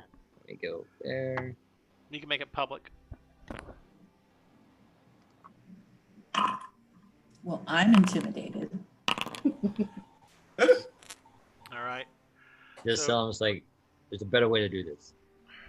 So the acolyte kind of standing behind the two guards kind of looks at all of y'all, looks back at the wagons, and looks at the family on the ground. He has his eyes kind of narrow a little bit, like he's plotting, thinking about what his options are. And he puts a hand up on the guard and he goes, "They are right, my friend. There's better times for such things. Nonetheless, they had nothing that was wrong amongst them. You may all pass." You may all pass, he says to them. Kind of dismissively waves his hands. The family quickly stands up, grabs their equipment, their clothing, backpacks, and things of that sort, and kind of nods and says, "Thank you, my lords. Thank you, kind sirs." They say to the guards and says, "My lords" to y'all, and the family just quickly packs their equipment, dropping things here and there, grabbing them back up, and nervously moves past y'all. You can tell they're all obviously hungry and starved. Their children look emaciated. They have a certain odor about them, like they haven't bathed in days. Their clothing is ragged and dirty as they quickly make their way past you. And the other three individuals, they kind of nod as the family moves by, and they take steps back away from y'all, and then turn and move back and start heading, northward up the road away from y'all. All right. And the acolyte, the one in the robes with the service assemblies emblems on it, it says, "May peace be with you. And may your travels You have to like, be safe." and so you have to like. And he stops, turns back around, and goes, "And who might you be?" I am Nick. This here's my friend Blix and Pandora. He kind That's of all he can. Right? nods, travels safely, turns and walks away, catching up with his friends as they head up the road away from y'all. All right. I'm gonna stay and watch as they walk away. Okay. Where did the family run off to? Up to where Okay. up to where your wagons are, where the sister has intercepted them and is like handing them some of their food supplies, and she's actually putting some silver into their hands, and you can hear her saying, "Felderen's up the road, not too far from here. Just a few hours, and you'll find safety there. I'm so sorry what happened." And you hear they came upon us out of the woods, and the conversations sound like they actually got kind of like ambushed, almost. And you're hearing them talking along up the wagons, Raphael. Thank you. Seems like they're gonna be trouble. So I walk up to the family and like I'm calm. I shake off the aggressiveness and ask if they're okay with a slight purr under my voice that I can't actually do as a person. Okay, and they kind of, the children are wide-eyed looking at you and stand behind their parents, and they're like, "Oh, we're fine. Just well, they took our monies, but that's fine. It's better that than our lives. And thank you so much, and sister, thank you. This more than enough compensates us for our losses, and we will make our way to Faldrin."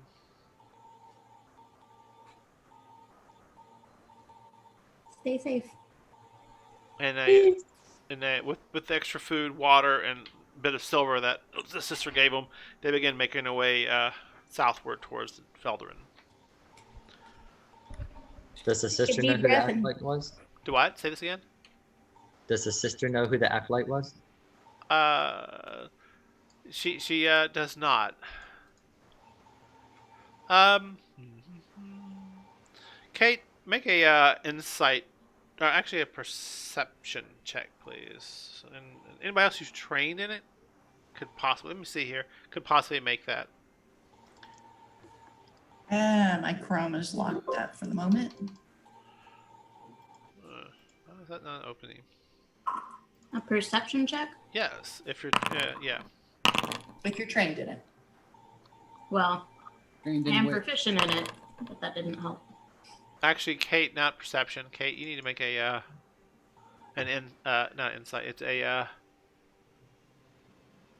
no, never mind, Kate. You're actually not trained in any of them. My bad. Sorry. But you're fine. Let's see what we got here. I'm trained in insight, history, arcana, and survival.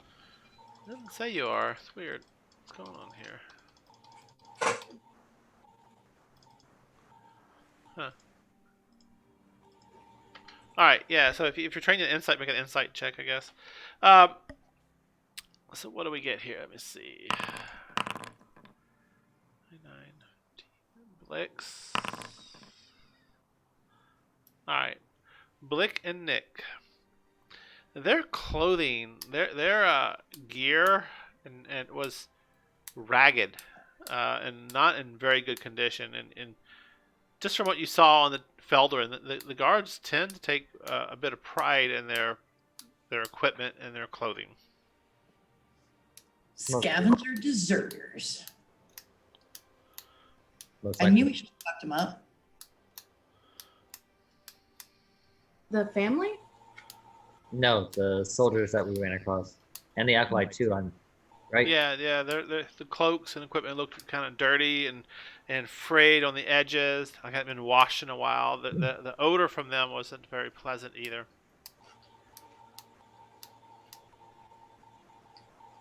Yeah, I expressed that to the group. Looks like they're troublemakers. I don't think they're part of the regular units. What do you suggest we do? Nothing for now. Just keep an eye out for them. All right. I hop back up into the wagon. I do the Okay. same. All right. Give me 1 second.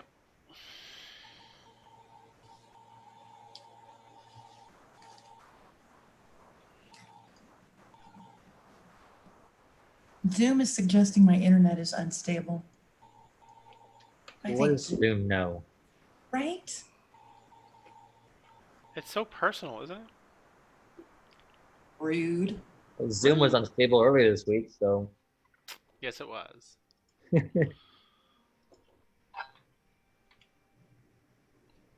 Give me 1 second, please.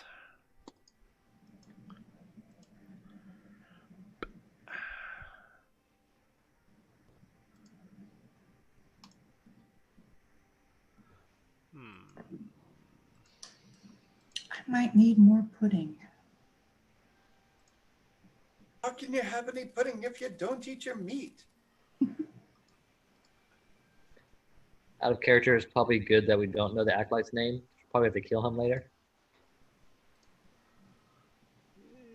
Yes. Hang on. Sorry, my foundry disconnected on me, so I've got to Oh no. get this resynced. What a pain in the ass. Alright.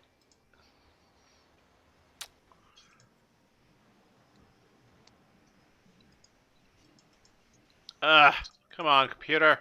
Good lord. Technology, I swear.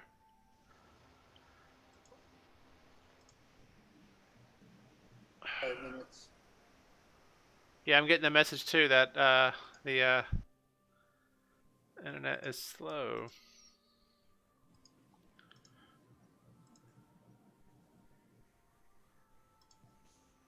I'm on Google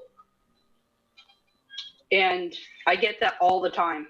It's the weirdest thing. I thought being on Apparently, my computer now thinks I'm lime green. Oh, I like the way you're fading into the cat. He's been doing that for a little bit. You can see it's getting dark here. I'm losing my That's green. really behind me. Great, now I have Sound of Music in my head. You're welcome. All right, so y'all, you know, have a few moments conversation, and the sister's like, yeah, that was not a normal behavior I've seen from the Empire. I don't quite understand it. Perhaps they, as you were saying, Nick, they're perhaps deserters. But this is where we depart from the road anyway. Are we all ready? Good to go. Always ready. Always ready, huh? All right.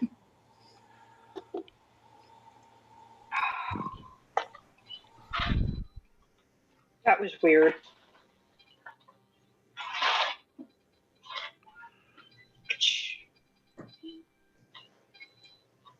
There we go. Let's go rescue some orphans in the mountains. Want some more chips?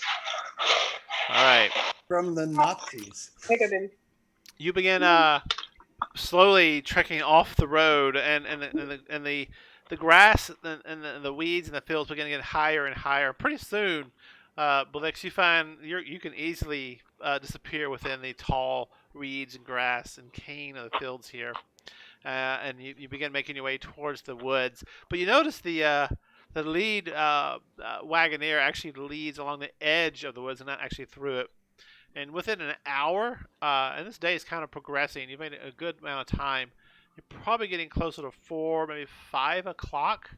And up ahead of you, you see the water kind of rushing by up ahead of you as you kind of round or come over the top of a hill with the trees towering off to the north of you. And the mountains way off in the distance, not way off, but off in the distance. You can see the tall peaks. Some of you are like, kind of like in the background you have going on right there, Blix. But you can see that the mountains off in the distance. So there are white peaks ahead of you to the east. And as you get near the river, the day is kind of moving on, and the sun's beginning to move off, and it's starting to get a slight of a reddish golden hue in the sky. And the oxen, Camp. yeah, the oxen are all pulled up, and in general, yeah, they're like, yeah, it's probably time to camp before we cross over. And they begin circling up the wagons and making preparations for camp. I assist the drivers. Okay. All right. Give me 3 to 4 minutes, and then we can pick up from there. So if y'all need to go like to the restroom or something like that, you can take a quick little break if you Yes. like. Thank you. Uh-huh.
So you find yourselves kind of right by the edge of the woods. They've kind of pulled the wagons into the woods, kind of spread them out amongst the trees. Find yourselves kind of in the center. All the sister and the carriage folks have actually bedded down underneath the wagons or on top of the wagons. Notice the actual handlers are underneath the wagons. You find yourselves all kind of scattered in the middle. How do you wish to arrange yourselves? I'll be back in a few minutes. My girlfriend needs some help. Okay. How do you wish to arrange yourselves? I'll put Raphael on a wagon. I am going to sleep underneath this wagon over here. Okay. We are camping, right? That's what we're doing here? Yes, you are. Okay. Who is going to be on first watch? I'm going to stay propped up against something where I can see the kids visibly. I'll take first watch. I'm gonna be up on top of this wagon. So Nick's on first watch. Is there anybody else on first watch? Or how are you gonna split the watches up? 3 by each person, or? I'll take second watch. Well, there's only. That's fine. I'll take third. So Kate is on the third. I'm sorry. So that's 2, 4, 6. It's 2 hours each, or you can do a fourth. 2, 4, 6, 8. Actually, it'll be 2.5. 2. Yeah. So you want to do a fourth watch? We could do overlapping watches. Huh? I'll take fourth watch.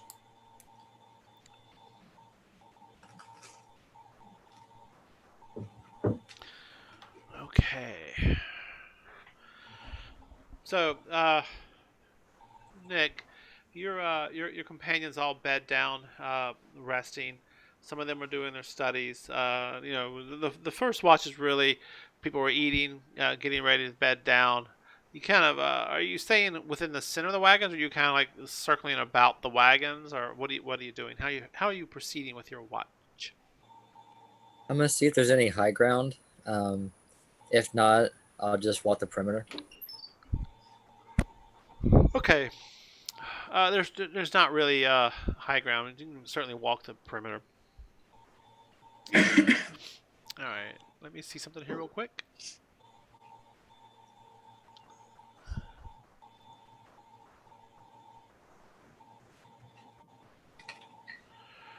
All right. So your watch progresses. It's quite quiet. The sun begins to crest down off the distance. So the temperature drops pretty quick from the comfortable mid 80s, upper 80s in that area down to kind of getting down to the 70s, you would think. So it's definitely cooling off, and you find yourself, pulling your cloak over yourself a little bit. And the ox have kind of got their heads down, and they're just eating at the grass here and there. Next up will be Blix. So you go wake up Blix, or Nick? Yes, I gotta wake up Blix. All right. Curious, how do you wake Blix up? With a quick stab with the sword, or? Just a boot to the head. No. I just kind of like come up and say, Blix, wake up. It's your watch. 5 more minutes, Mom. No, Blix. I'm not your mother. Look at me. All right, I'm up. I tell her what I've been doing, walking around. I haven't seen anything. Just give a basic report. Okay. So Blake says, you see your friend Nick begin to bed down. Are you taking her place where she was resting, or? No, I'm gonna take this wagon up to the north here. Okay. I'm gonna move you kind of right here, Nick. So as you're getting down from from underneath your wagon, you kind of notice Sister Wendy was kind of looking off in your direction. She had her eyes open as you were going to watch. She kind of smiles in your direction, and you know she's holding an emblem with her hand around it. She smiles in your direction. She's making some kind of words, but then she kind of turns, puts her back towards you, and then lays her head down, and she goes back to sleep. Aw, she's sleep blessing. That's adorable. I intend to patrol like kind of around the whole area for my watch. Okay. Sneaky, sneaky. Do not underestimate my sneakiness. All right. Can you give me a perception check, Blix? Blind.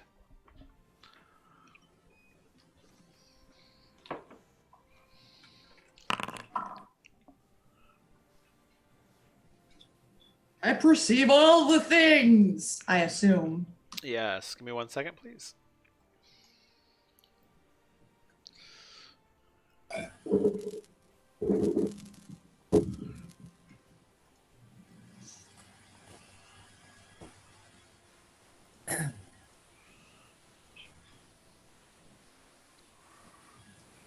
you getting battle ready?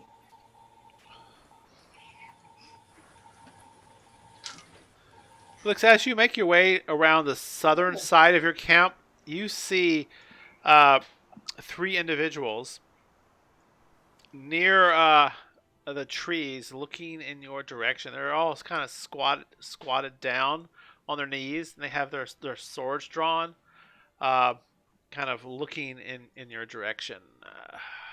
Since I was being sneaky, did they see me? Uh, give me a stealth check, please.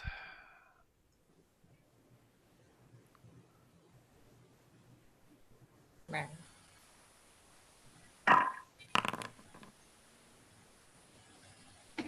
Yeah, so you're like right underneath the ox. You're actually on top of on the battlefield. But you're kind of like underneath it, looking out across. You actually catch wind of them kind of at this angle here. You're kind of looking through here, and that's where you see them up in this area as you're kind of looking through. You recognize the two. You recognize the 2 of the guards you'd seen earlier, and the acolyte, but there's a 3rd one with them this time. Mm-hmm. Okay. And they have crossbows drawn, and the guards are kind of looking in that direction. And the acolyte says, kind of like points forward and goes, "I think it's time." You can barely hear his voice over the birds and the crickets mentioning that.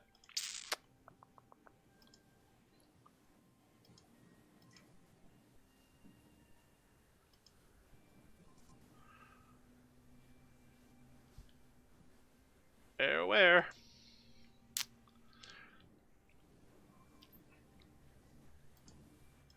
Let's see here. We have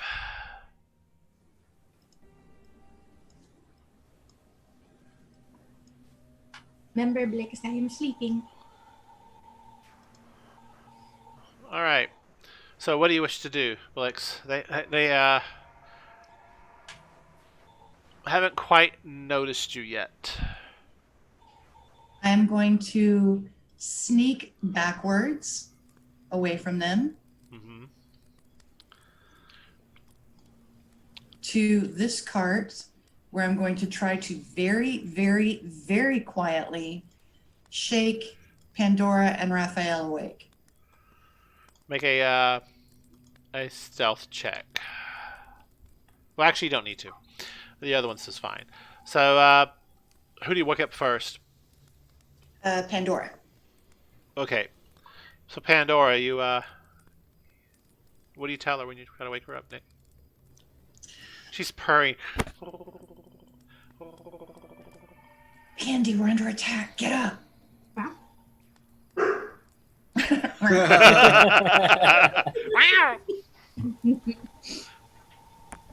I kind of nudge Raphael with my foot and wake him up. I'm a little bit groggy. What's going on? Shh. There's somebody out there. Ah, trouble's afoot. I climb down out of the wagon. Okay, so you've been making your way out of the wagon. They're not aware of y'all's presence yet to the south of you, but to the north, that's not the same thing. All right. How soon into the watch this is going on? Huh?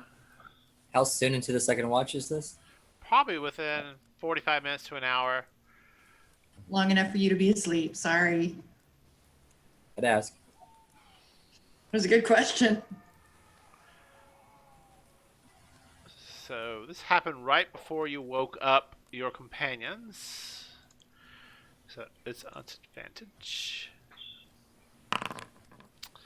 What's your armor class, Nick? I No, believe you're sleeping. Remember that. it's 19. All right. All right. So up to the north, nobody else sees this. One of the Empire guards slinks up onto the wagon. You're on it or underneath the wagon, Nick? I would say underneath, but let me Right, roll something. You're underneath? Okay. So you're kind of underneath the wagon, and one of these bandit Empire people kind of reach underneath the wagon and goes to stab you, but one of the oxen kind of steps forward a bit, and the wagon shifts a tad bit, and his blade goes wide, skims off your armor, which you're going to be fatigued tomorrow for sleeping in your armor, by the way. Anybody who sleeps in the armor is fatigued the next day. Don't forget that. And the armor goes off of your armor. You're sound asleep, and you feel this violent against your body. You kind of open one of your eyes, and you see an Imperial Guard, one of the righteous brand that you saw earlier, but a different one, with a scimitar. He's pulling away from you. He's got this toothy grin, several teeth missing, cavities just all throughout his mouth. Back to the other group. So, Raphael. So I see Pandora stepped off the wagon. Raphael, what are you doing?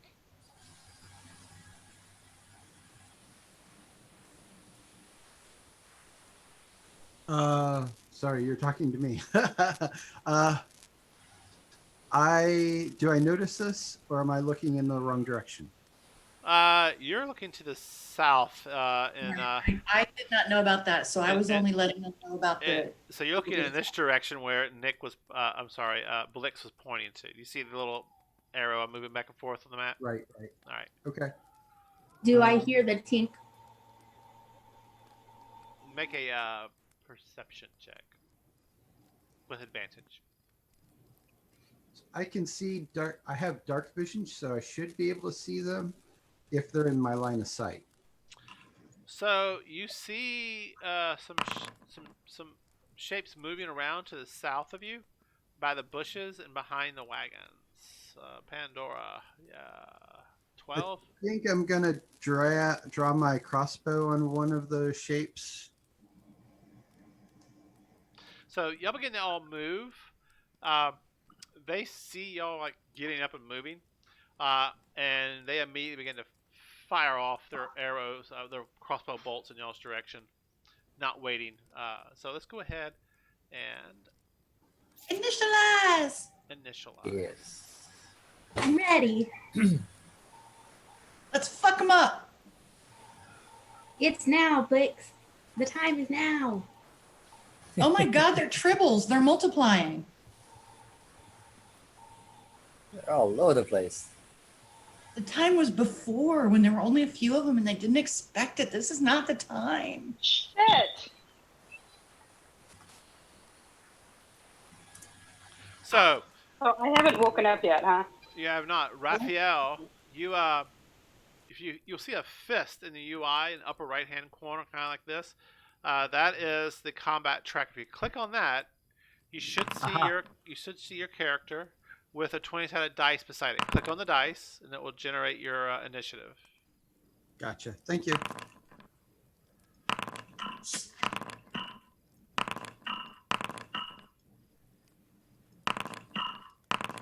Kratz, I need you to roll initiative.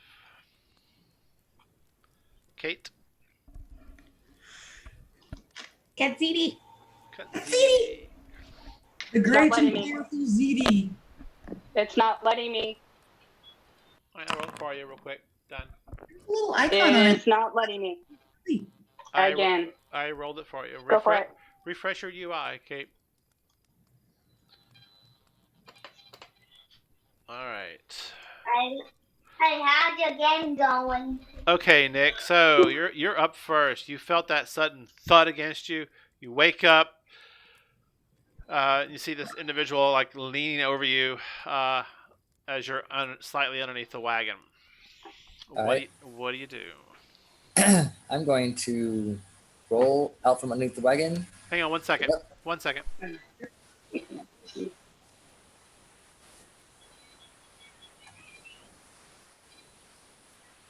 I'm so ready for battle, and I'm last. We'll try to save some targets for you. Leave me at least one. I want to hack off his head.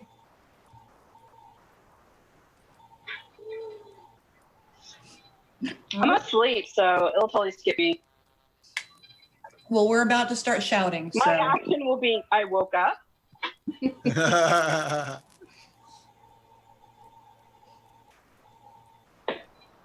I was hoping I could get to all what do y'all y'all do? now. Nick's up.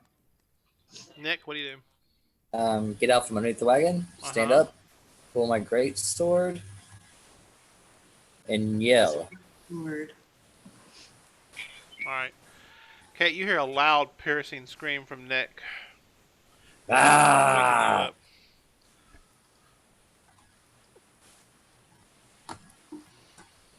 Apparently now I'm awake.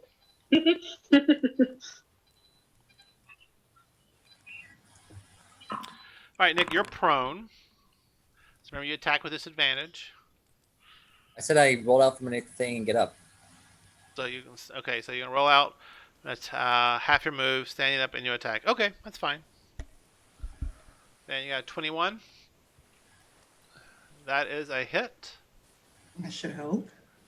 For 14 points of damage.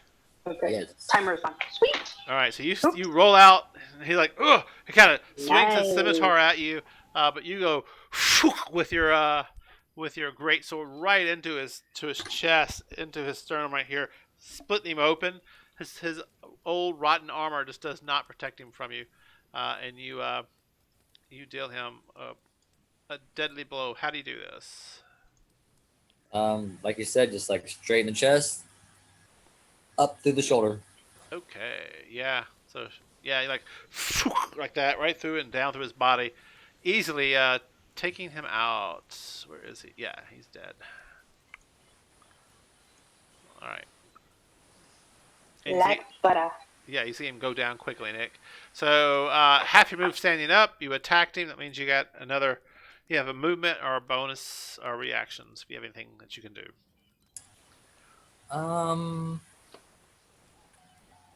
No, I'm done. Okay. And now we die. And this one here has no desire to get hand to hand with you.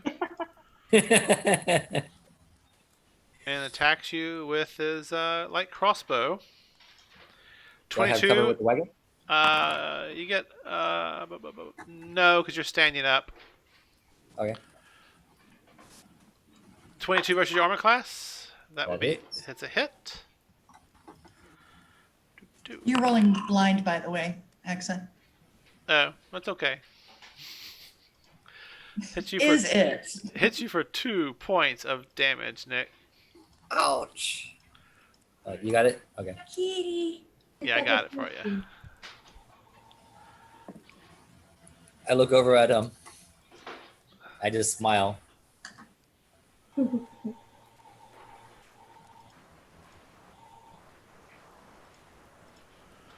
Okay. So yeah, so a crossbow bolt catches you in your shoulder. What's up, Sonya? All right. Catches you in your shoulder from behind you. And Sonya! this one here, where is that one? So many enemies. All right.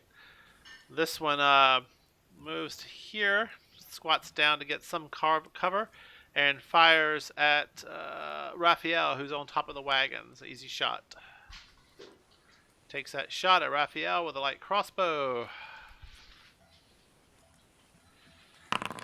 9. Yeah. So yeah, he takes that crossbow. He's nervous and fires like that, Raphael. But you see him moving, and you quickly duck down, and the crossbow bolt flies wide and over your head, right past you, Pandora. And he goes off in the woods. So he moved 5, 10, 15. He'll move back over here for cover. And then the next one's up. That would be Blix. What do you do? So all of these down here have cover? Yeah, because they're squatted down and by the bush. Yes, they have cover. With that. With that. I am going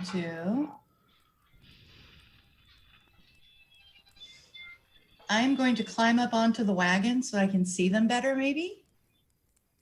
All right. And I am going to shoot at them. Pew, pew, pew. All right.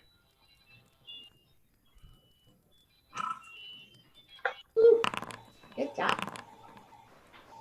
For 5 points of damage. And then So who are you shooting? Which one? this one here. Let's This see. one. 23. He's got a. Yeah. So yeah, that does hit. For 5 points of damage. Mm-hmm. All right. Yeah. And So then you I- fire off a crossbow right into his gut. He's like, ugh! And then I jump down off the cart and hide behind the bush as the bonus action hide. Okay. You want to Maybe, stealth check on blind? that? Yes. Blind stealth, please.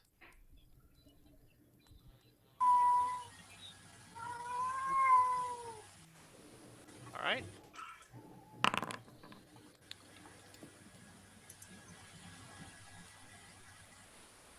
Got it. Thank you.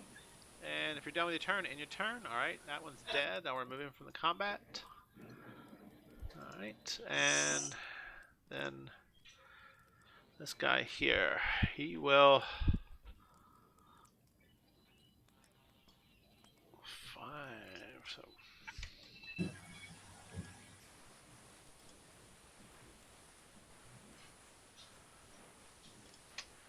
He moves to here. He will fire a crossbow at the nearest target, which is Kazidi. It's TZ. You're still on the ground, right?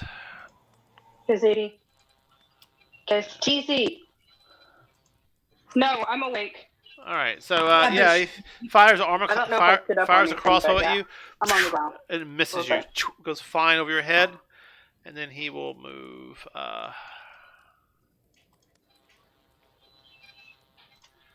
To here, back out of the way. And Raphael, you're up. What do you wish to do? Do I have a clear shot at anybody with my crossbow? They have cover. You can fire at the Okay. ones by the bushes, but they do have cover. Okay. What about the one back there? It's probably covered by the wagon, I imagine. Over by over here. So, Yeah. Raphael, if you hold the X key down on your keyboard, you'll see a hand appear. Okay. Yeah, so if you're wanting to consider that one there, you can do that. Also, you'll notice if you, on the left-hand side of your interface, you have what appears to be like a head and shoulders, and then a square box, a circle, and then a ruler. If you click on the ruler, you can then drag and drop your mouse, and you can get a little measuring tool to get distances and stuff. Right. So But the you want question more is so that one there, he Is it has behind a lot of cover behind that wagon because the okay. the runner board at the front is higher, and so it gives him a good bit of cover. Okay. So I think what I'm going to do. No, not that.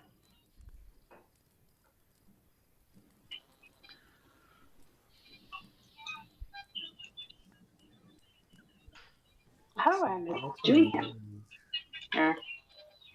See how fast can I move? 30 feet. All right. Close that ruler.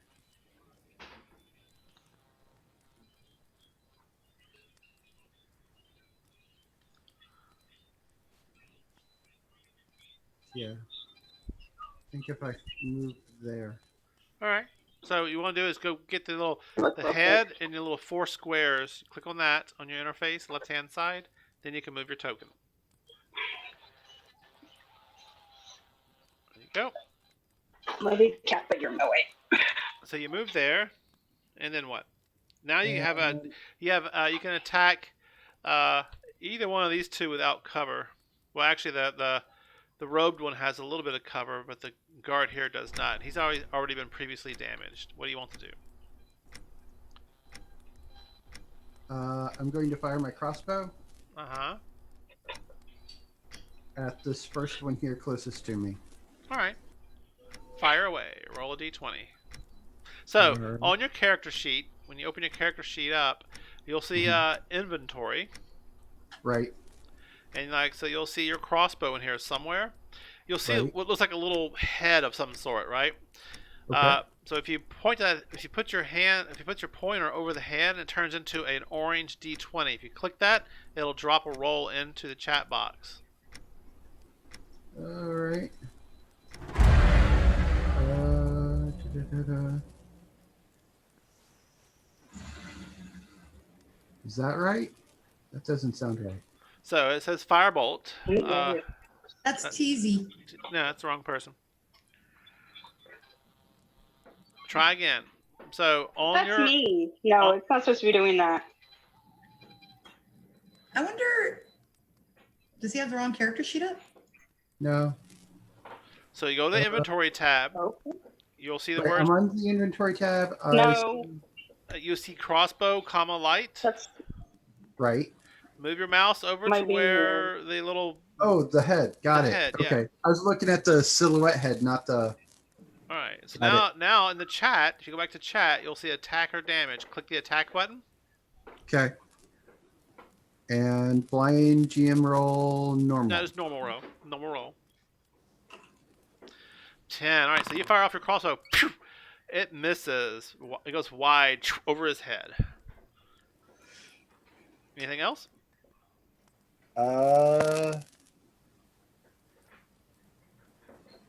That was my bonus action, wasn't it? That's your attack. You did a move and an attack. Do you have any bonus actions? Oh, that's right. Okay, so I'm gonna duck down to make myself a smaller target. So you're gonna take a knee or something like that, right? Right. Okay.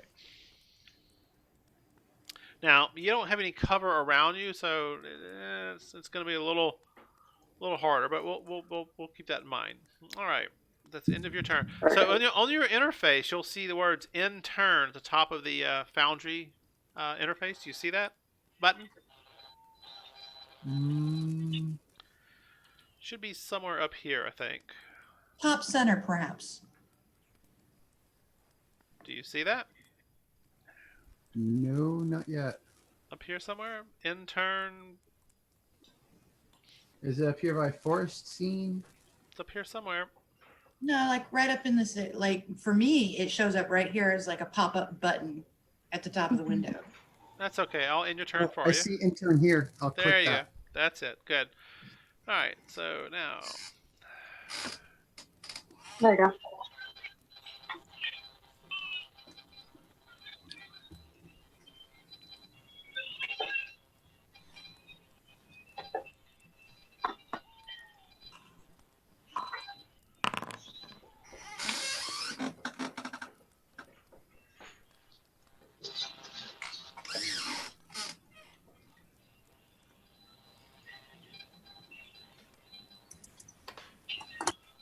All right. And then.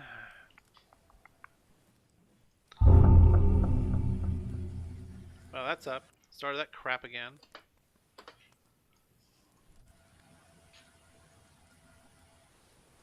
And let's see here. Now we're in the side shooter. Side scrolling shooter.